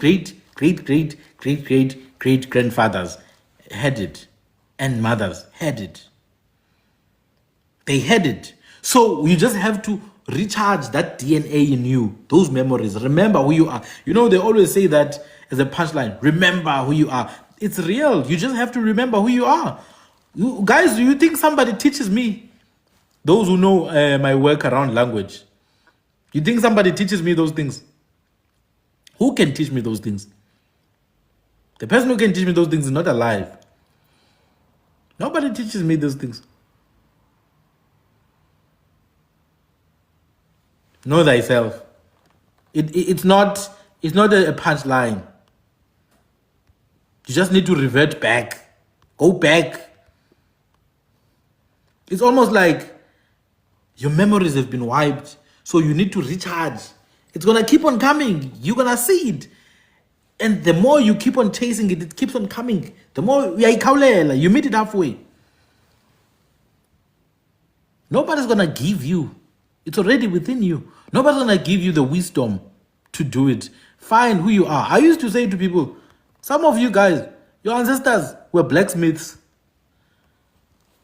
What's stopping you from running a company that deals with something that's related to that industry? Some of you guys, your ancestors were intelligent, like philosophers. We had philosophers. They were called amagala. They were called ingqondi. Those were philosophers. We had polymaths, people who had knowledge of everything. We were called amachule and artists and artisans. You just have to go deep into the knowledge of self and realize, oh damn, this side of my family with this, that side of my family with that, that side of my family with that. Yes, it's in the name. I'm Charlie, agriculturalist. It's in the name. So you start to explore that, and it allows you to gravitate towards the multiple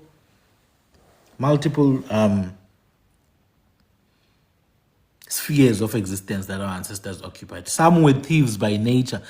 Yeah, if you are European, that's true. Especially if you are European.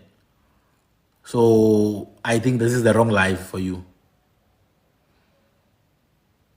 Talking about indigenous people now. If you're European, they were thieves, manyanya, and they stole all the lands in the whole world.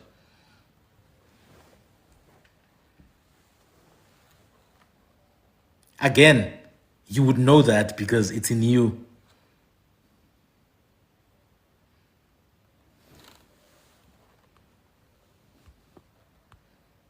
So now, that is my proposal of a solution. That is my proposal of a solution. If you are in Mpumalanga, take advantage of what is in Mpumalanga. Bring it over. Guys, what is stopping us? Now think about it. What exactly is stopping our people from growing avocados, taking videos of those avocados every day because they are growing, taking videos of those avocados every day, and posting them online and then telling us that, guys, these avocados are growing, they're nice, they're from Mpumalanga, they're from Limpopo. How many people you know from Limpopo are selling acha? Only Zile, who's actually doing it at a proper scaled level. Why not? Why not? You want to sell what Europeans want?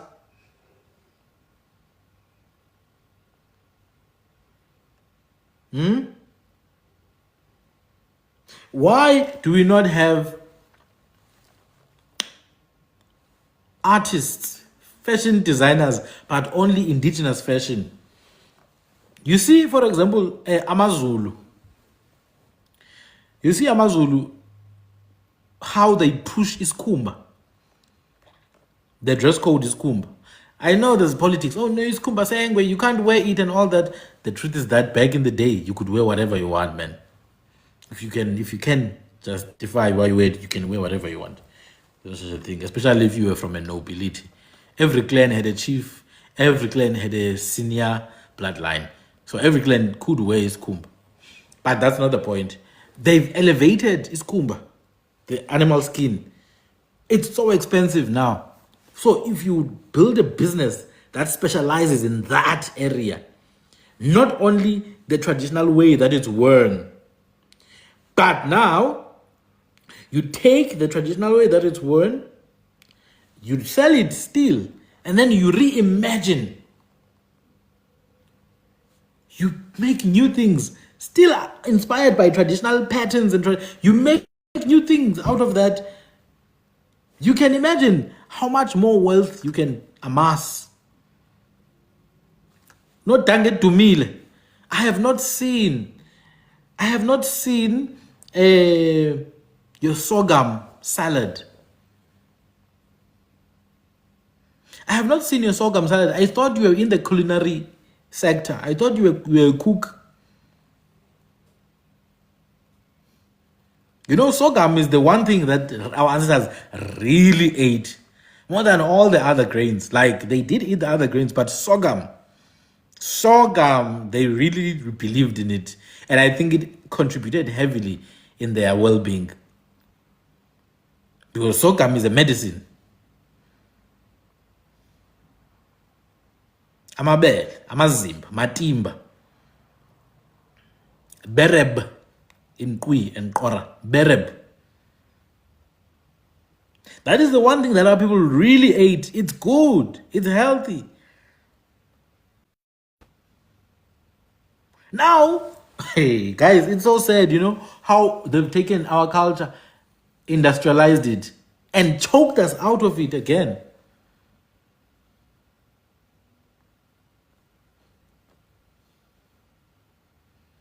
Yeah, I think sorghum does contribute to height, actually. I think sorghum definitely does contribute to height. I think a lot of people have gotten shorter. I think a lot of people have gotten shorter now. It's true. I agree to that. We are very short now, yo.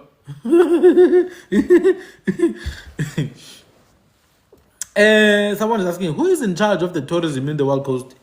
It's Europeans. Europeans are running the Wild Coast. They are running the Wild Coast. They are running tourism in that area. In fact, I saw another post that was lying, saying it's the community that own Bulungula Lodge. No, it's not the community. That's a lie. Xhosa, emambondweni, emzimvubu, kwabomvana, Xhosa. It's Europeans who own those things. Even kwaXhosa, kwaGcaleka, kwaRharhabe. I was there last year, eQonce. I was there, eQonce, eNxarhuni. All those properties are owned by the descendants of European soldiers. In Nxarhuni, you see the nice rivers. It's Europeans. In the back door of the house of a white person, there's the beautiful river of Nxarhuni. Back door. Who are those people? They are descendants of the whites. The whites who were busy killing our ancestors there. So it's white people who control the tourism in the Wild Coast. Not in the Wild Coast, in the entire Eastern Cape. Because even if you go to Alice, you go to Amatole mountain range, there's a place called Hawksberg there. Hawksberg is, it gets snow a lot of the times. It gets snow. It's a beautiful place. You would think you're in another country. In the Eastern Cape, in Alice. Hawksberg. In fact, if you drive from Alice, you enter the villages, you go to Hawksberg. Firstly, there's not even one single native who owns land there. It's only white families in Hawksberg. Yeah, Kwabelekazana. Now you know Hawksberg. That's really Hawksberg. Kwabelekazana. That's proper Hawksberg there. It's next to the mountains of Ibukazana, which are named after the river Ibukazana. There, all the properties are owned by whites. Generation after generation. And it's a tourist area. In the coastal areas, also, let's not be delusional, guys. Let's not lie to ourselves. Coffee Bay, yes. Coffee Bay, it's Wild Coast. Coffee Bay, Wild Coast. Ibulungula le ipakula kala macala ko Xhosa. Xhosa. Xhosa Coffee Bay, go Xhosa abo. Excuse me. Gabelungu. Let's be honest. Gabelungu. They still own those lands. I told you guys, these villages are concentration camps. Most of these villages, US, okay, I'm not going to talk about Peshe Yagompasha. But this side, Ganeno Kwenciba, this side, if you look at the villages there, there's not even a single tree in the village. I'm like, what kind of a village is this? It's clear nobody can just stay in a place like this. Then you learn, good to know, these people were put in there. So again, we don't control. We are getting squeezed out of the industries we should be benefiting from. So, guys, you need to join the movement. My movement. Under Undo, you have Sandle Tugan University. That's the one right now that I'm talking to. Sandle Tugan University. Then Undo is the one where we are actually fixing the problem. Even the name Doko, by the way, means guaranteed healing, guaranteed results. That's what the name means. Doko. I'm saying, why don't we make like we do action? And I want action. If you are from Ekloch, there at your house, build 4 huts there. We have one in Lesotho. You see Lesotho? I saw there's a Lesotho woman who actually built a nice lodge, a real lodge. Even the whites go there and book at her place. She's a Lesotho woman. Why can't people at Kocha do that? You don't need anything. You already have a piece of land. Just build 5 huts. 5 huts and then fence it around with the tango. Make a nice design there. We will go. But they want what the white man approves. Once again, seeking white validation, which means you are a white supremacist. This is why I'm saying in every province, there must be a center, Kandoko.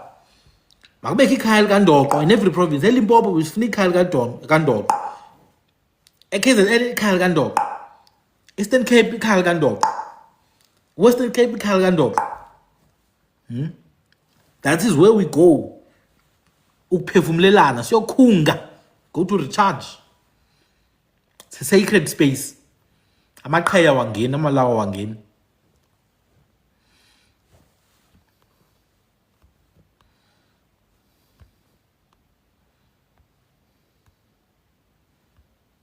I think no Konza. No Konza. I think I know who you are talking about.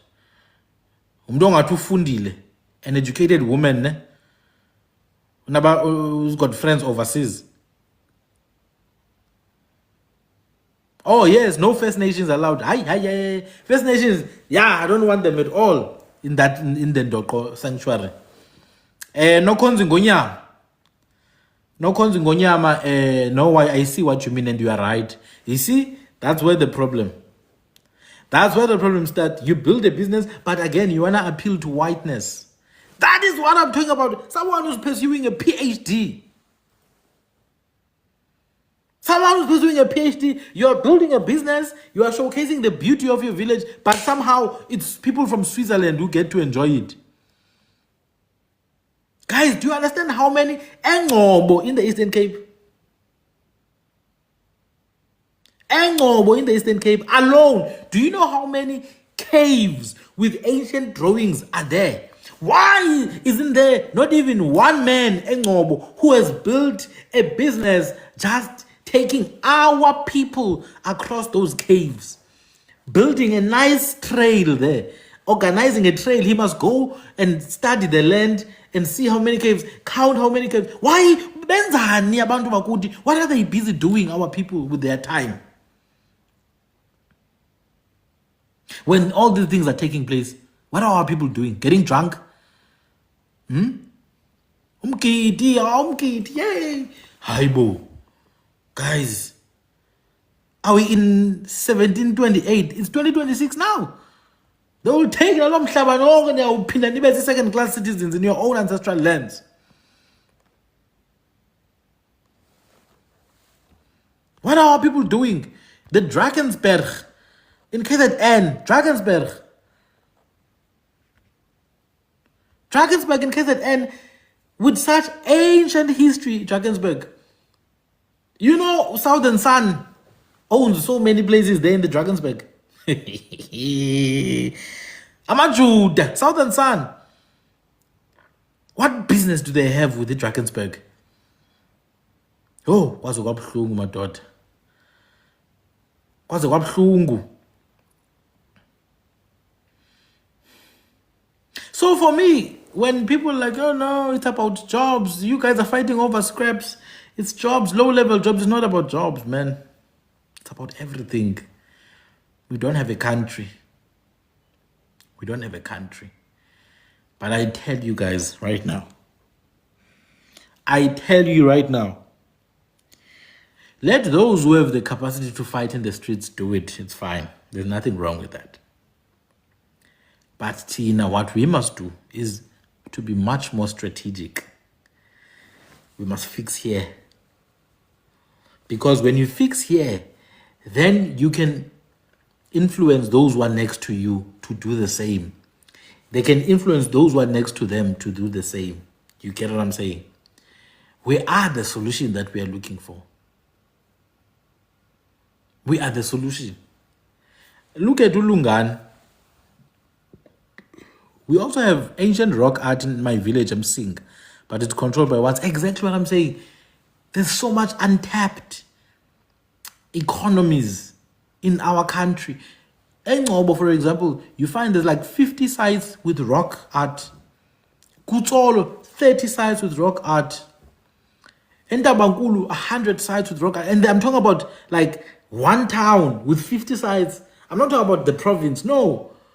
In fact, the Eastern Cape of all Southern Africa, it's got the most rock art, Eastern Cape. But there's not even a single person who's actually an authority in that sphere. Why not? Why not? Why abantu bengayi encengane kutsolo? Why are they not controlling, getting involved in that area? You know, you can generate such an economy there, and that economy must service only abantwana bohlanga. Ingasi kona. Only abantwana bohlanga. And it must benefit only abantwana bohlanga. That's another thing our people need to learn now. Just because you have business doesn't mean you must do business with everyone. I promise you, it doesn't mean you must do business with everyone. There must be a point where you are selective about who you do business with. You know the Cape by Tatak Dala Belung. Yona, you know the Cape? It's gone. Northern Cape, you go to Uppington, to Kimberley, I'm a bull straight. It's like a Boer republic. It's a Boer republic, Northern Cape. Limpopo, yabaza ama bull. Enzani Limpopo.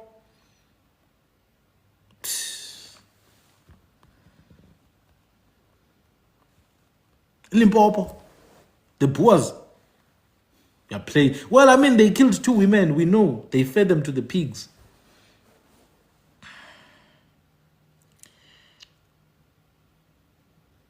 It's so sad, eh? And Basel Limpopo would rather be cry, but dark, bona. They are dark skinned. We are dark skinned, guys. We are treated like for. Come on, guys. You know you're not treated like for it. And everyone is dark skinned. There are so many dark skinned people everywhere. So many dark skinned people in all the tribes. Let's stop that nonsense. Let's stop that nonsense right now. Stop that garbage right now. Amabhulu are feeding our people to pigs. You don't have energy to fight that. You are busy telling us when you are dark skinned and you are afraid. Nobody did anything to you. Murscott. Man. After Nigerians, it's us. You're just regurgitating the same nonsense the politicians have been saying. Don't be a pawn. Don't be a pawn. Don't be an idiot. Hey, Bo. You think South Africans are stupid? You know, I used to work with a vendor guy, Manda. I used to work with a vendor guy, Manda. Sintumure. In fact, I should not have said the same name. But anyway, his company is from the royal family. From the royal family. You know that guy, he's vendor proper. But if you saw him, you would think he's closer. I know a lot of vendor people actually. There's no difference. Come on, guys, man. Don't play like that. Don't do that. It's like this thing with Ghana, you know. South Africans were saying, Nigerians must go home. Ghana was like, whoo. Somebody said Nigerians? Get out of here, man. You know what I'm saying? Ghana made it about them. People even forgot that it was Nigerians that were told to go home. Ghana made it. The Ghanaians, when they're going down the aeroplane there, the airport, they're like this. South Africa. Hi, boo. Ghana. So please don't do that, my people from Limpopo. Don't do that. And I know it's few people. It's not everyone. I know it's few people. But don't do that. there's much bigger problems for people from Limpopo. Much bigger problems. When S word hits the fan at the border, you are the first in line. Missing on. When things go wrong, when terrorists penetrate the border, you are the first in line. When terrorists penetrate the border through Mozambique, because they're already there, in fact, they're already here. Let me just say it. You know that terrorists are already here. You guys are at the border, and you're acting like children here.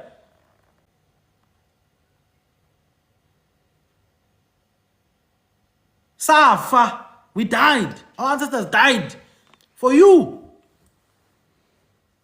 Yeah, they didn't say, oh no, there's Venda people in Limpopo. They died for the country. Whether you are Venda or you are Tonga, they didn't care. They died. So don't do that when you are called on now to stand in unison with others. Stand in unison with others. Don't play that game. Oh no, I'm dark-skinned, guys. I'm a victim. No, you're not. And you know you're not. Yeah, now. You know you're not a victim. So stop with that nonsense. Okay, now that we are done, because we are siblings, we understand each other. No need to dwell on that. So that is the solution then. I want to be able to buy from someone osuke vendor, from someone from Tanin. We understand? Someone from Tanin, and buy outside of the mainstream traditional capitalist system. And get my product in good quality whilst I'm in the Western Cape. I should be able to offer my services to someone who's in KZN. Like right now, you guys are in different places. I should be able to offer my services to you guys. You see, today, somebody joined my program. One of my programs, somebody joined my program, paid me, and that individual speaks Setswana. There's an individual who speaks Setswana. I don't know if they're light-skinned. I don't know if they're dark-skinned. We're not playing those games now. We are building now. We don't play those games now that I have a big nose. So we are building now. Your big nose is not going to help me with nothing. So keep your nose to yourself. I want your brains here. I want your brains. Man, you must have balls, man. Backbone. Stop this nonsense. Playing victims here.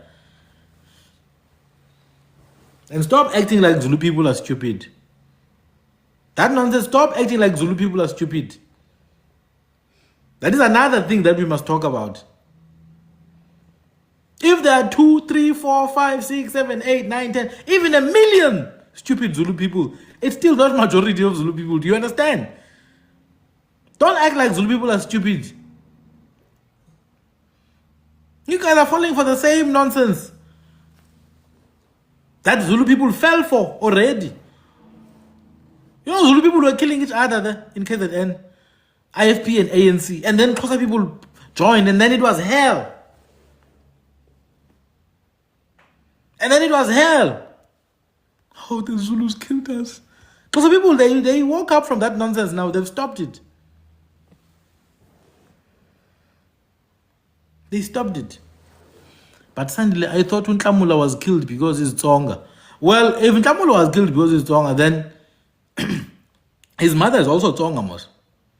His stepfather is Zambian. Why were they not killed at Bona? Only one person was killed. You get me? It's never good for anyone to be killed, especially a young man. It's never good for anyone to be killed, especially a young man. Even if he was doing something wrong, it's still not good. It's a young person, you know. Young people can always learn later in life. That's an unfortunate situation. But come on, man. Come on. That boy grew up there. He's friends with those Xhosa people and coloreds. He probably had a colored girlfriend. I saw a girl posting him. In fact, I saw a video of that boy saying, I was like, this is a Xhosa boy, most. Like, he's Xhosa and he's out there. You can tell. He's out there. We were growing up, Nati. We were like that when we were growing up. And also, you know, Xhosa kids, in their teens, they're actually very dark as well. So that's not something you can use, man. And I'm sure there are many other Tonga people there. There are many others. Somehow he's the only one that they targeted. So again, that nonsense is not gonna, it's not gonna work. It's not gonna work.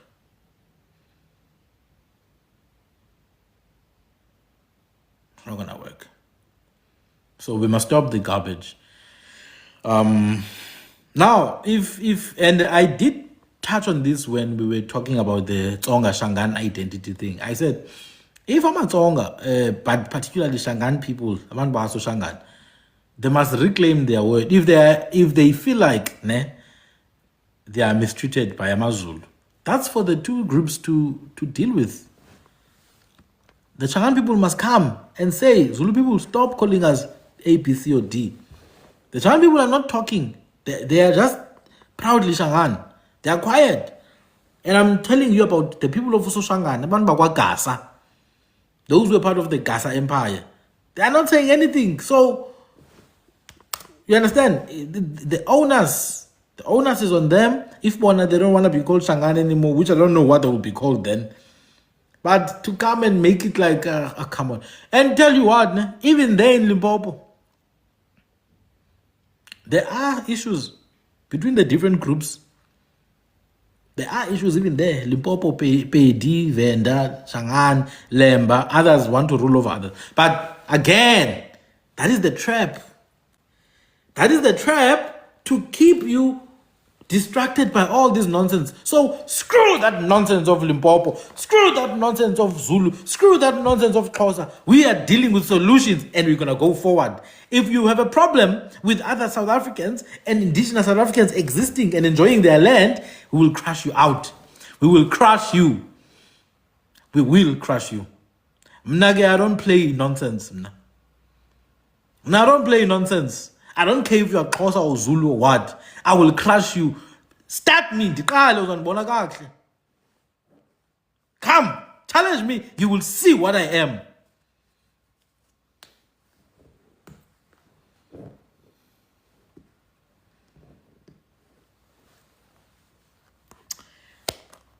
Right.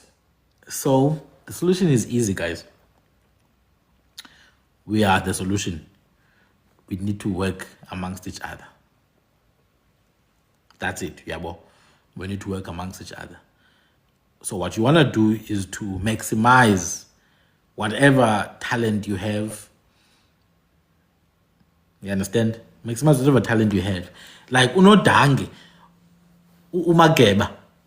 Umageba, I don't know why Umageba is relaxed. Because Umageba should have created a new meal now. Kunini chama gwinya. How long are we going to be eating fat cook and French polony? Guys, you must innovate, man. You must innovate, man. Do something. Yeah? You get what I'm saying? Take those things that our ancestors used to do. Modernize it. Let me tell you something about matcha.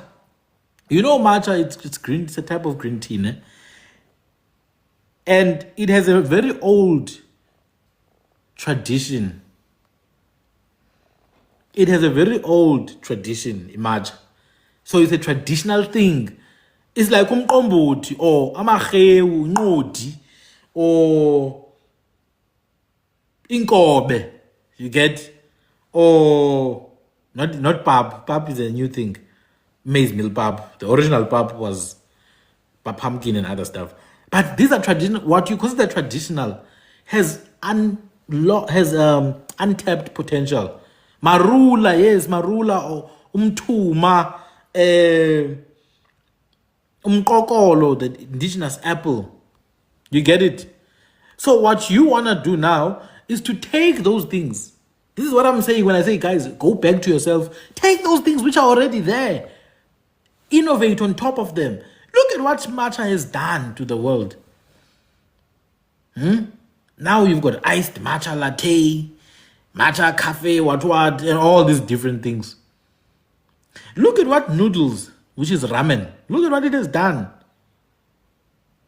And that thing is food that has been eaten for a very long time. Ramen. But today they even make fake versions. They even make fake versions. Umtuma, yeah, there's a fruit of umtuma mos, which is like it's ipesika yalapha actually. It's our proper peach umtuma. So that's what I'm saying.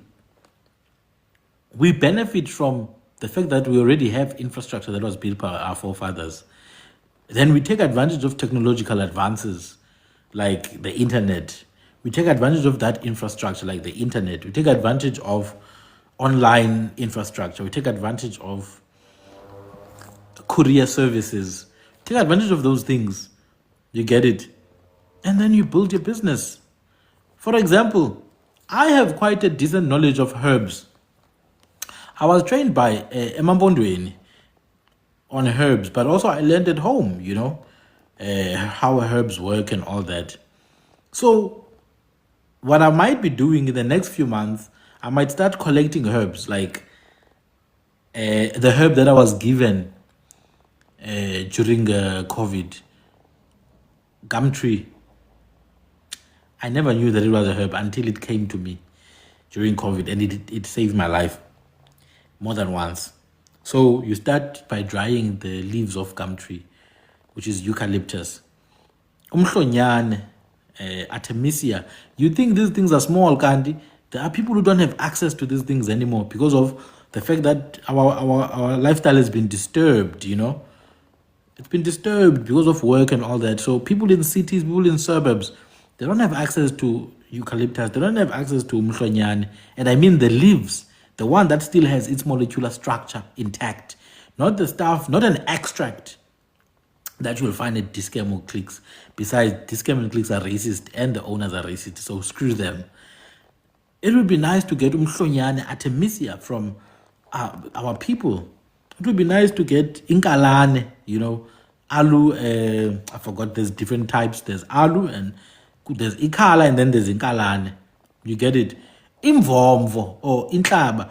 It would be nice to sell this. So what I'm saying is, the things that can free us economically to be able now to infiltrate the system that is graping our land.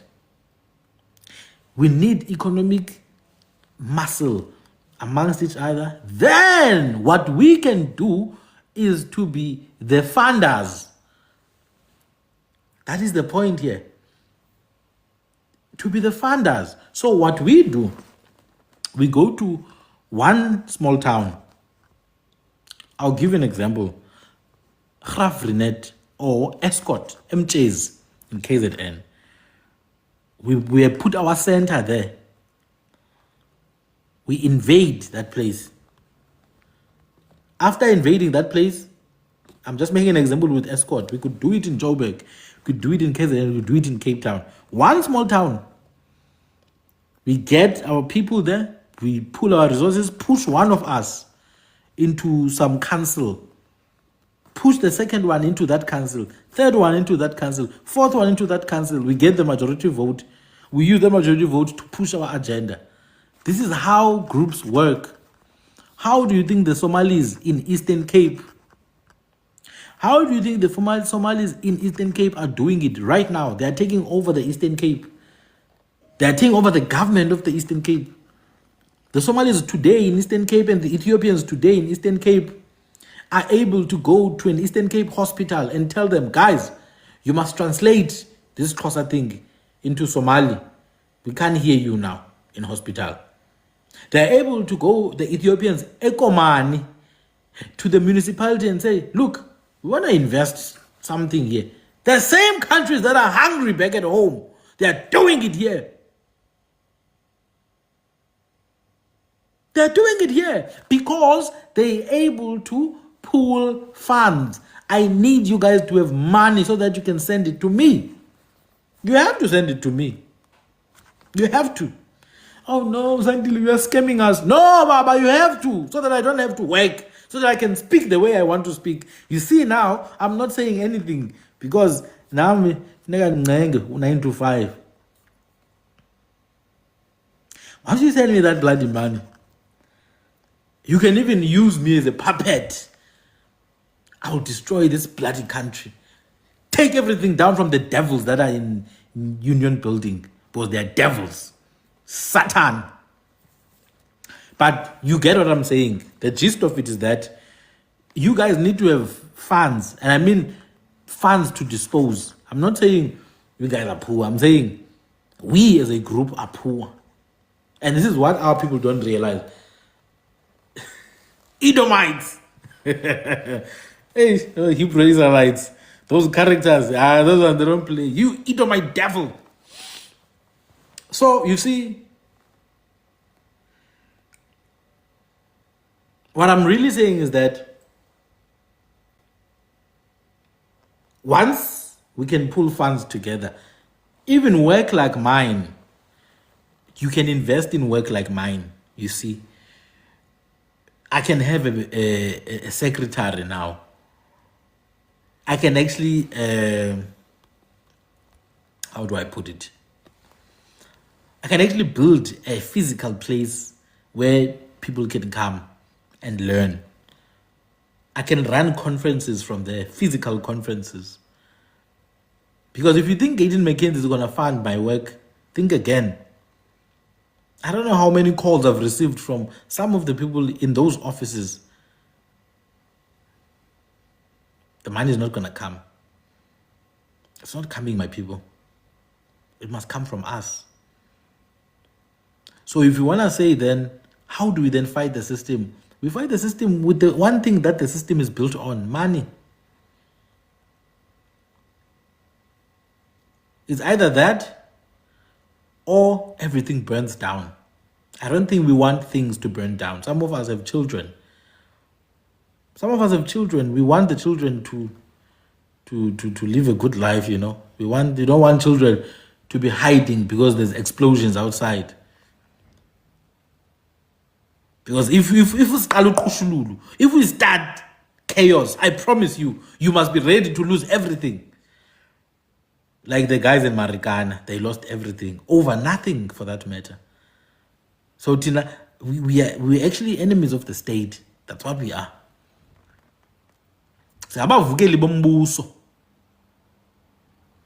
Because the state, they have one agenda, and the agenda is to keep you underneath.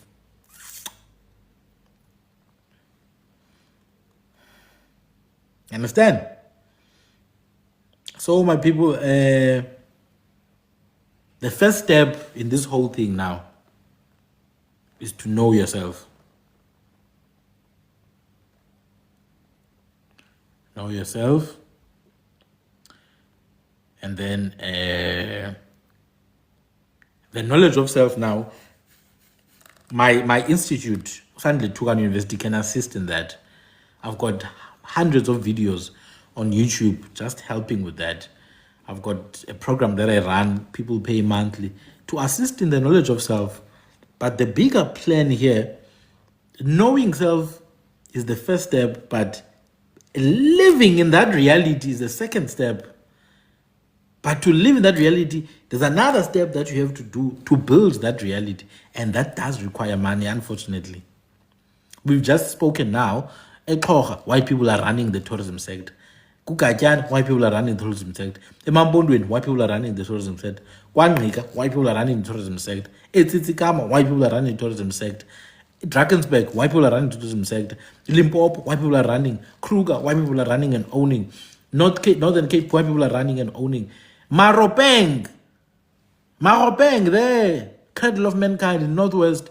If it's the government, then the government loves white people. The program that I run,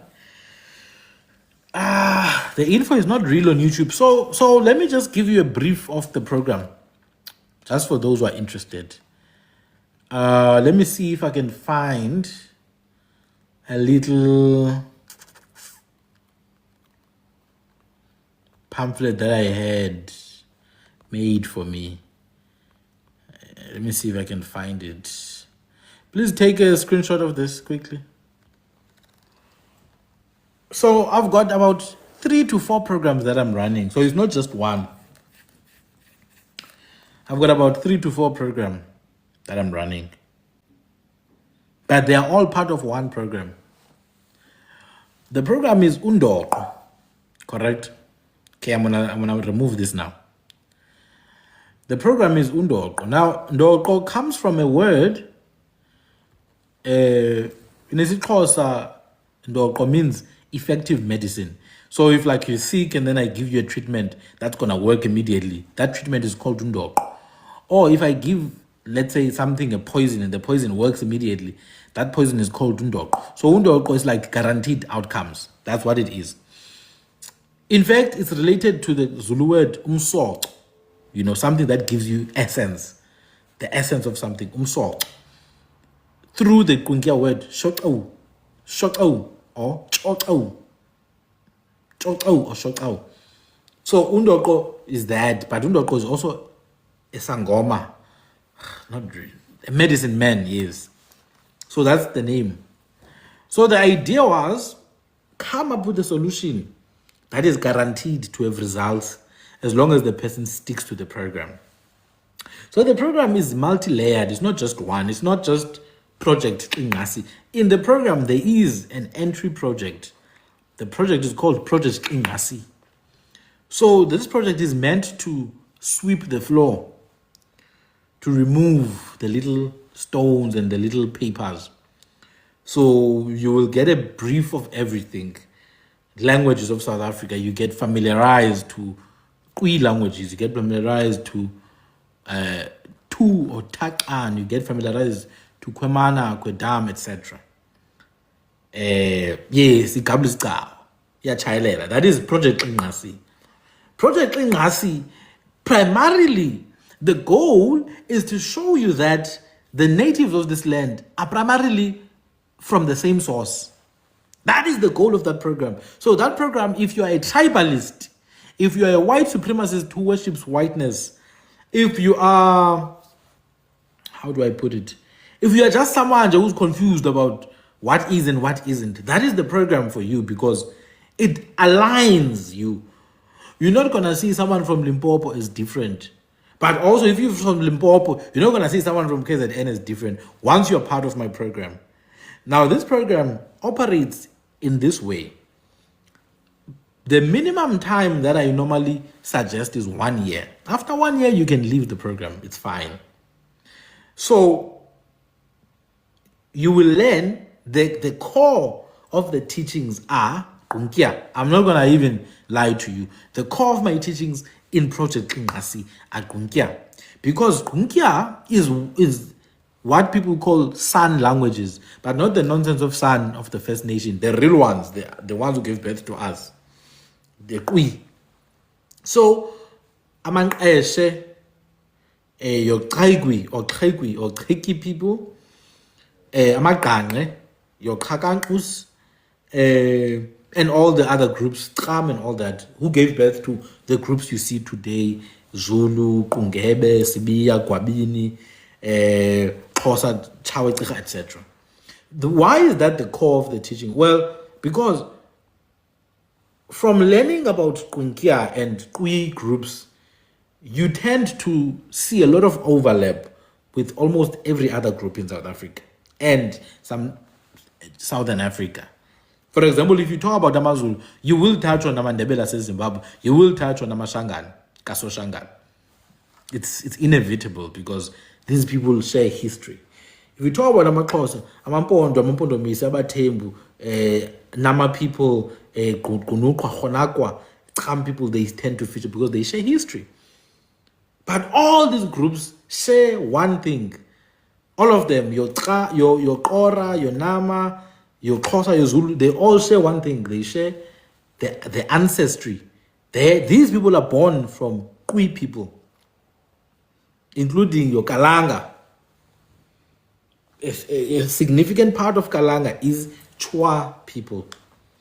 You see, so that is like going back in time, and then you are reverse engineering the essence of South Africa and Southern Africa in a way.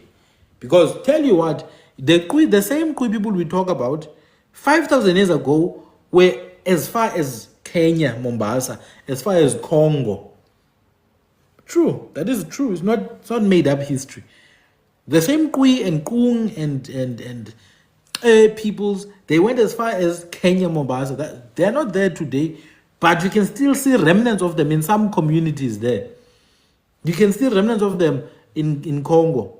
Now, if you go to Angola, there are groups that are still there. Your Kokung are still there in Angola. In Malawi, they are still there. They speak Chizama. In Zambia, they are still there. Click languages, remember, they went as far as Somalia at some point. Somalia and the Sahara Desert. Uti baba acha. ITT man. I wouldn't, you know, these people, I've got video evidence, but every time I show the videos, TikTok blocks me, so it's fine. Anyway, so we teach Kui as a language as the thread that binds us. It binds isiZulu nesiXhosa neSpedi, Kilobedu, Xitsonga, Chivenda, isiNdebele, isiSwati, and all the other languages that are not formal. It's the thread. It's the thread that binds us. And in this way, you are able to see it very clearly that, damn, it's true, you know, we come from the same source. Because the same thing that AmaZulu will tell you about Umlenze Munye or Unkulunkulu being the original ancestor, it's the same thing that Batswana will tell you about Lowe or Matieng. It's the same thing that the Nama will tell you about, or the Kwekwa speakers will tell you about, who's this? Tunikwab. You get what I'm saying? And then you realize, oh, it comes from the same source. It comes from the same source. So we once, 5,000 years ago, we definitely spoke something very radically different from what we speak now. But we still have remnants of that. All right. That's Project Ingasi. Once you go through that project, it filters the nonsense out. But you must be very focused. Don't follow everything you see. Focus on what I am saying, because I know what I'm doing. Then I've got another project. This one now, it's KwaXhosa's Benza's Bucha. Now there's a sad reality amongst Xhosa speakers. The young generations are clueless of what it means to be Xhosa.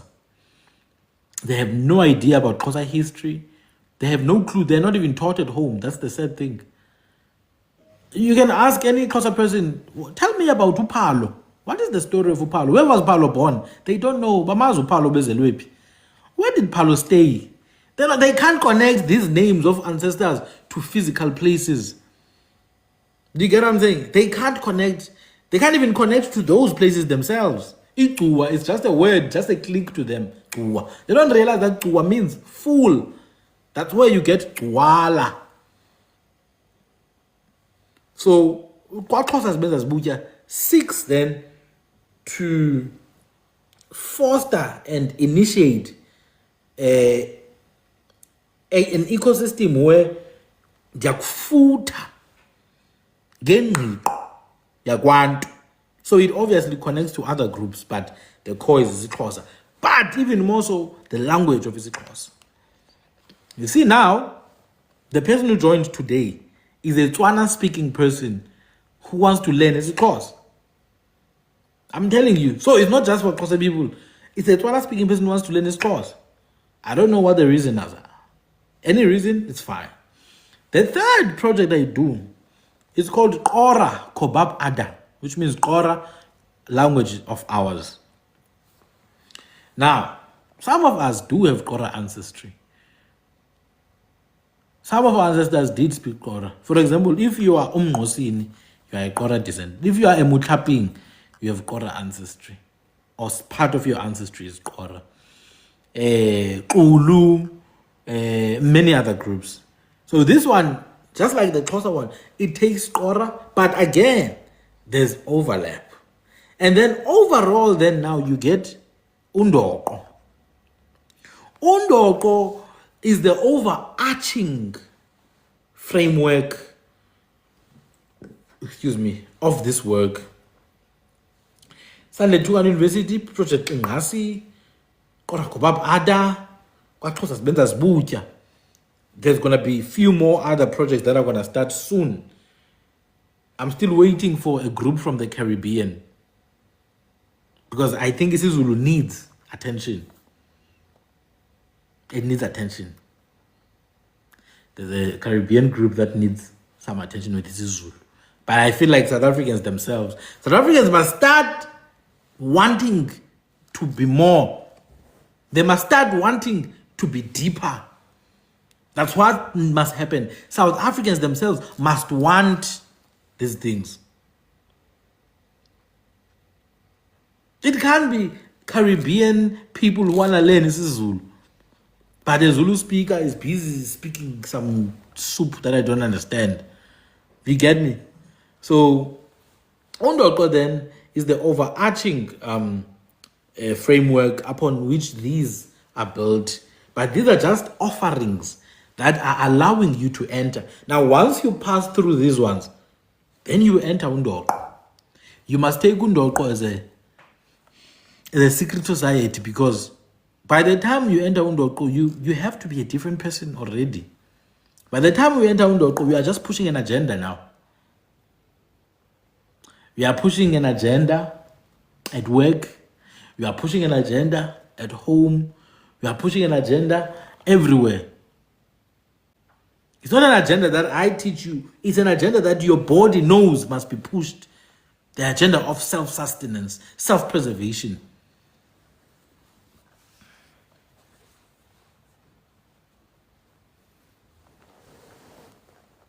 I can do the programs, but I need fuel. You understand, my people? I'll check. Ndabezida. Thank you very much. I'll check. So, for example, isiPhuthi. I learned isiPhuthi years ago. Beautiful language. It's got a lot of old core words, actually. Beautiful language, and it's got a lot of history. So I can take care of those things. That's what I was saying when I said, if nje we didn't have an issue with funding Jetina as a bantu, now this is what I would be doing 24/7, because I think this is worthy of that. This is worthy of attention. This is worthy of time. Even if it's just 10 people who are gonna see what I'm doing. But I think maybe 25 years from now, somebody's gonna come across this and they're gonna be like, wow, this needs to be taken seriously. I'm not even worried about my generation. I'm worried about the next 3 generations. So I think it's Yanga Mngabisa. I can make that happen on herbs. I can make that happen because I have above average knowledge on herbs too. So you can always talk to me, Young. I think we are on some groups together. Where do you get these languages? Well, some of them are my ancestral languages, you see. So because my ancestors spoke them, I know about them. For example, isiPhuthi. At some point, remember now, my ancestors have been traveling in different places. So they would have spoken many different languages because of that. Some of them would have spoken Sesotho, some of them would have spoken Setswana, some would have spoken Phuthi, some of them would have spoken Kho. Some speak isiXhosa, possibly Khwe as well. And isiThembu, because we're spread around, and Zulu too. So, even when you look at my clan names, some words you will see they are not Xhosa there, like Sanzanza. Clearly, Sanzanza sounds more like Swati than isiXhosa. Anzi is not Xhosa as well. Ngagala, some people say. Ngagala is not really Xhosa too. It's the baboon, by the way. Ngagala is the baboon. Because we are traveling people. If you go there to Lesotho, my people will say, Sipeki Kakupa, Gingawan, or Gekawan, Sipeki Kakupa, Gekawan, Sipeki Pimpim, Gekawan. You understand? That's Kho. That's Khokan. Pimpim. It's the scorpion. My ancestors used to eat scorpions. That's what Bushmen eat, so-called Bushmen. They eat scorpions. Yeah, bo. So we're like, no, Sipeki Kakupa, Gekawan, Sipeki Pimpim, Gekawan. Iqhakuba is the crab. Pem is the... No, don't worry. Those are delicacies, man. Those are delicacies for hunters. If you're a hunter, hunters even eat monkeys, most. Even normal hunters, they eat snakes, they eat monkeys, they eat lizards. Because they spend time in the wild. You see? We are above apex predators, guys. There's nothing we cannot conquer. So when my sister say, "Sipeki qagupa ne pempem ngeqawana," we are cooking the crab, we are cooking the scorpion with a small pot. Sigeqa amajwe. We turn the stones upside down. Sithoka ngeblebe thabeni. We use the vines of the trees to descend down the mountain. Sinqola ngemhluti mati yansa kona. We wash our hands with gravy and we leave the water there alone. Sikhwala mgodleni. Sikhwala mgodleni. Kuthiwa phala kuhle le ndlela iyehlela. Phala kuhle le ndlela iyehlela means run. Run properly because this road is going downwards. This is said that abathakathi say that to their baboons at night. Bathi phala kuhle mfene yam le ndlela iyehlela. Sandlalinga singosandlalanca. Sandlalanca is basically, again, a clan name that is associated with abatwa because they sleep on grass. Like, not on skin. Some of them, especially those who move always on the move. So you see, when you decipher these clan names, you start to see, oh damn, it's different languages. Then that's how I know the languages, because even me, I have to search which language is this one, which language is that one, which language is this one. Then I'm like, oh, it's this language, etc. You see, amanye amafene will say, ke muthu wa Motswene, ke muthu wa Khiba, Khamadi ya Phofolo. You see, now you have to ask him, what is Khiba now? Oh, Khiba was a person. Oh, Khamadi, yeah, Khamadi was also a person. So now you start to learn Sesotho. You learn, oh, Khiba lilimi linsu, ki ukhuma ditlhari. Ilwimi lumnyama, kukukhuma izihlahla. Ditlhari. Tlhari is the cognate of hlathi, but the synonym of isihlahla or umti. You see. I think, my people, I'm going to end here today. It's been a pleasure. Yeah. I thought today maybe let me talk about something different. The solution is us. That is the solution. If you're asking me what the solution is. You see, Undabezit, he says he has a Xhosa dictionary. It helps him understand Zulu clan names. And I have a Zulu dictionary. It helps me understand Xhosa clan names. Thank you. It helps me understand Xhosa clan names. That's crazy. You see, that's why you can't just be, narrow-minded. Mina phela uSulu mina. Yeah, uSulu. But really, like when you go deep, uyabo, onodange they can claim ubuZulu. No dange unguzulu wena okanye into. Ida yathi into yakho nodange. Udo waphela ulindiyo okanye. Lagqibela uphuma ngintombela.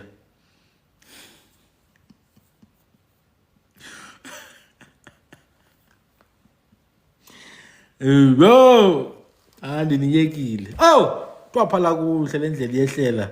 Ndingujambase mina madoda, ndingulisa, ndingucanzi, ndikusanzaza, ndikuhlangomvelweni, ndingusidulu, ndingubeza imhlophe. Ndinguyibekela ityeni ityiwe zimbovane. Ndingugeqa amatye. Ndingupheka iphempem neqhakuba ngengqawana. Ndingurhwala emgodleni, ndincola ngomhluzi amanzi ekhona.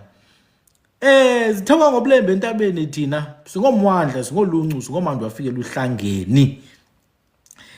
Singofene zimabutho ahlukana xa kutshona ilanga. Singoncagala, Ntsilane, singobhulasho, obhushlaze. Ndithi makube ichosi kubele xa ndisitsho. Ndingozalwa emanzothweni. Onzotho ke ngonyelenzi, ngomaphango, ngongqale, ngongqange ngqasini, ngoxuxa, ngoxhamu, ngowele, ngohobe phambili, ngompunzi ngasemva. Ndimangele. Oyini bafazi bentsikizi letshona iphazama into bathi sigoma lehlatyelo isifazi. Ngutsiba nkulu into kaYuthu, nguNtaba into kaHili, nguSiqa Somile, Somile zazintshaba.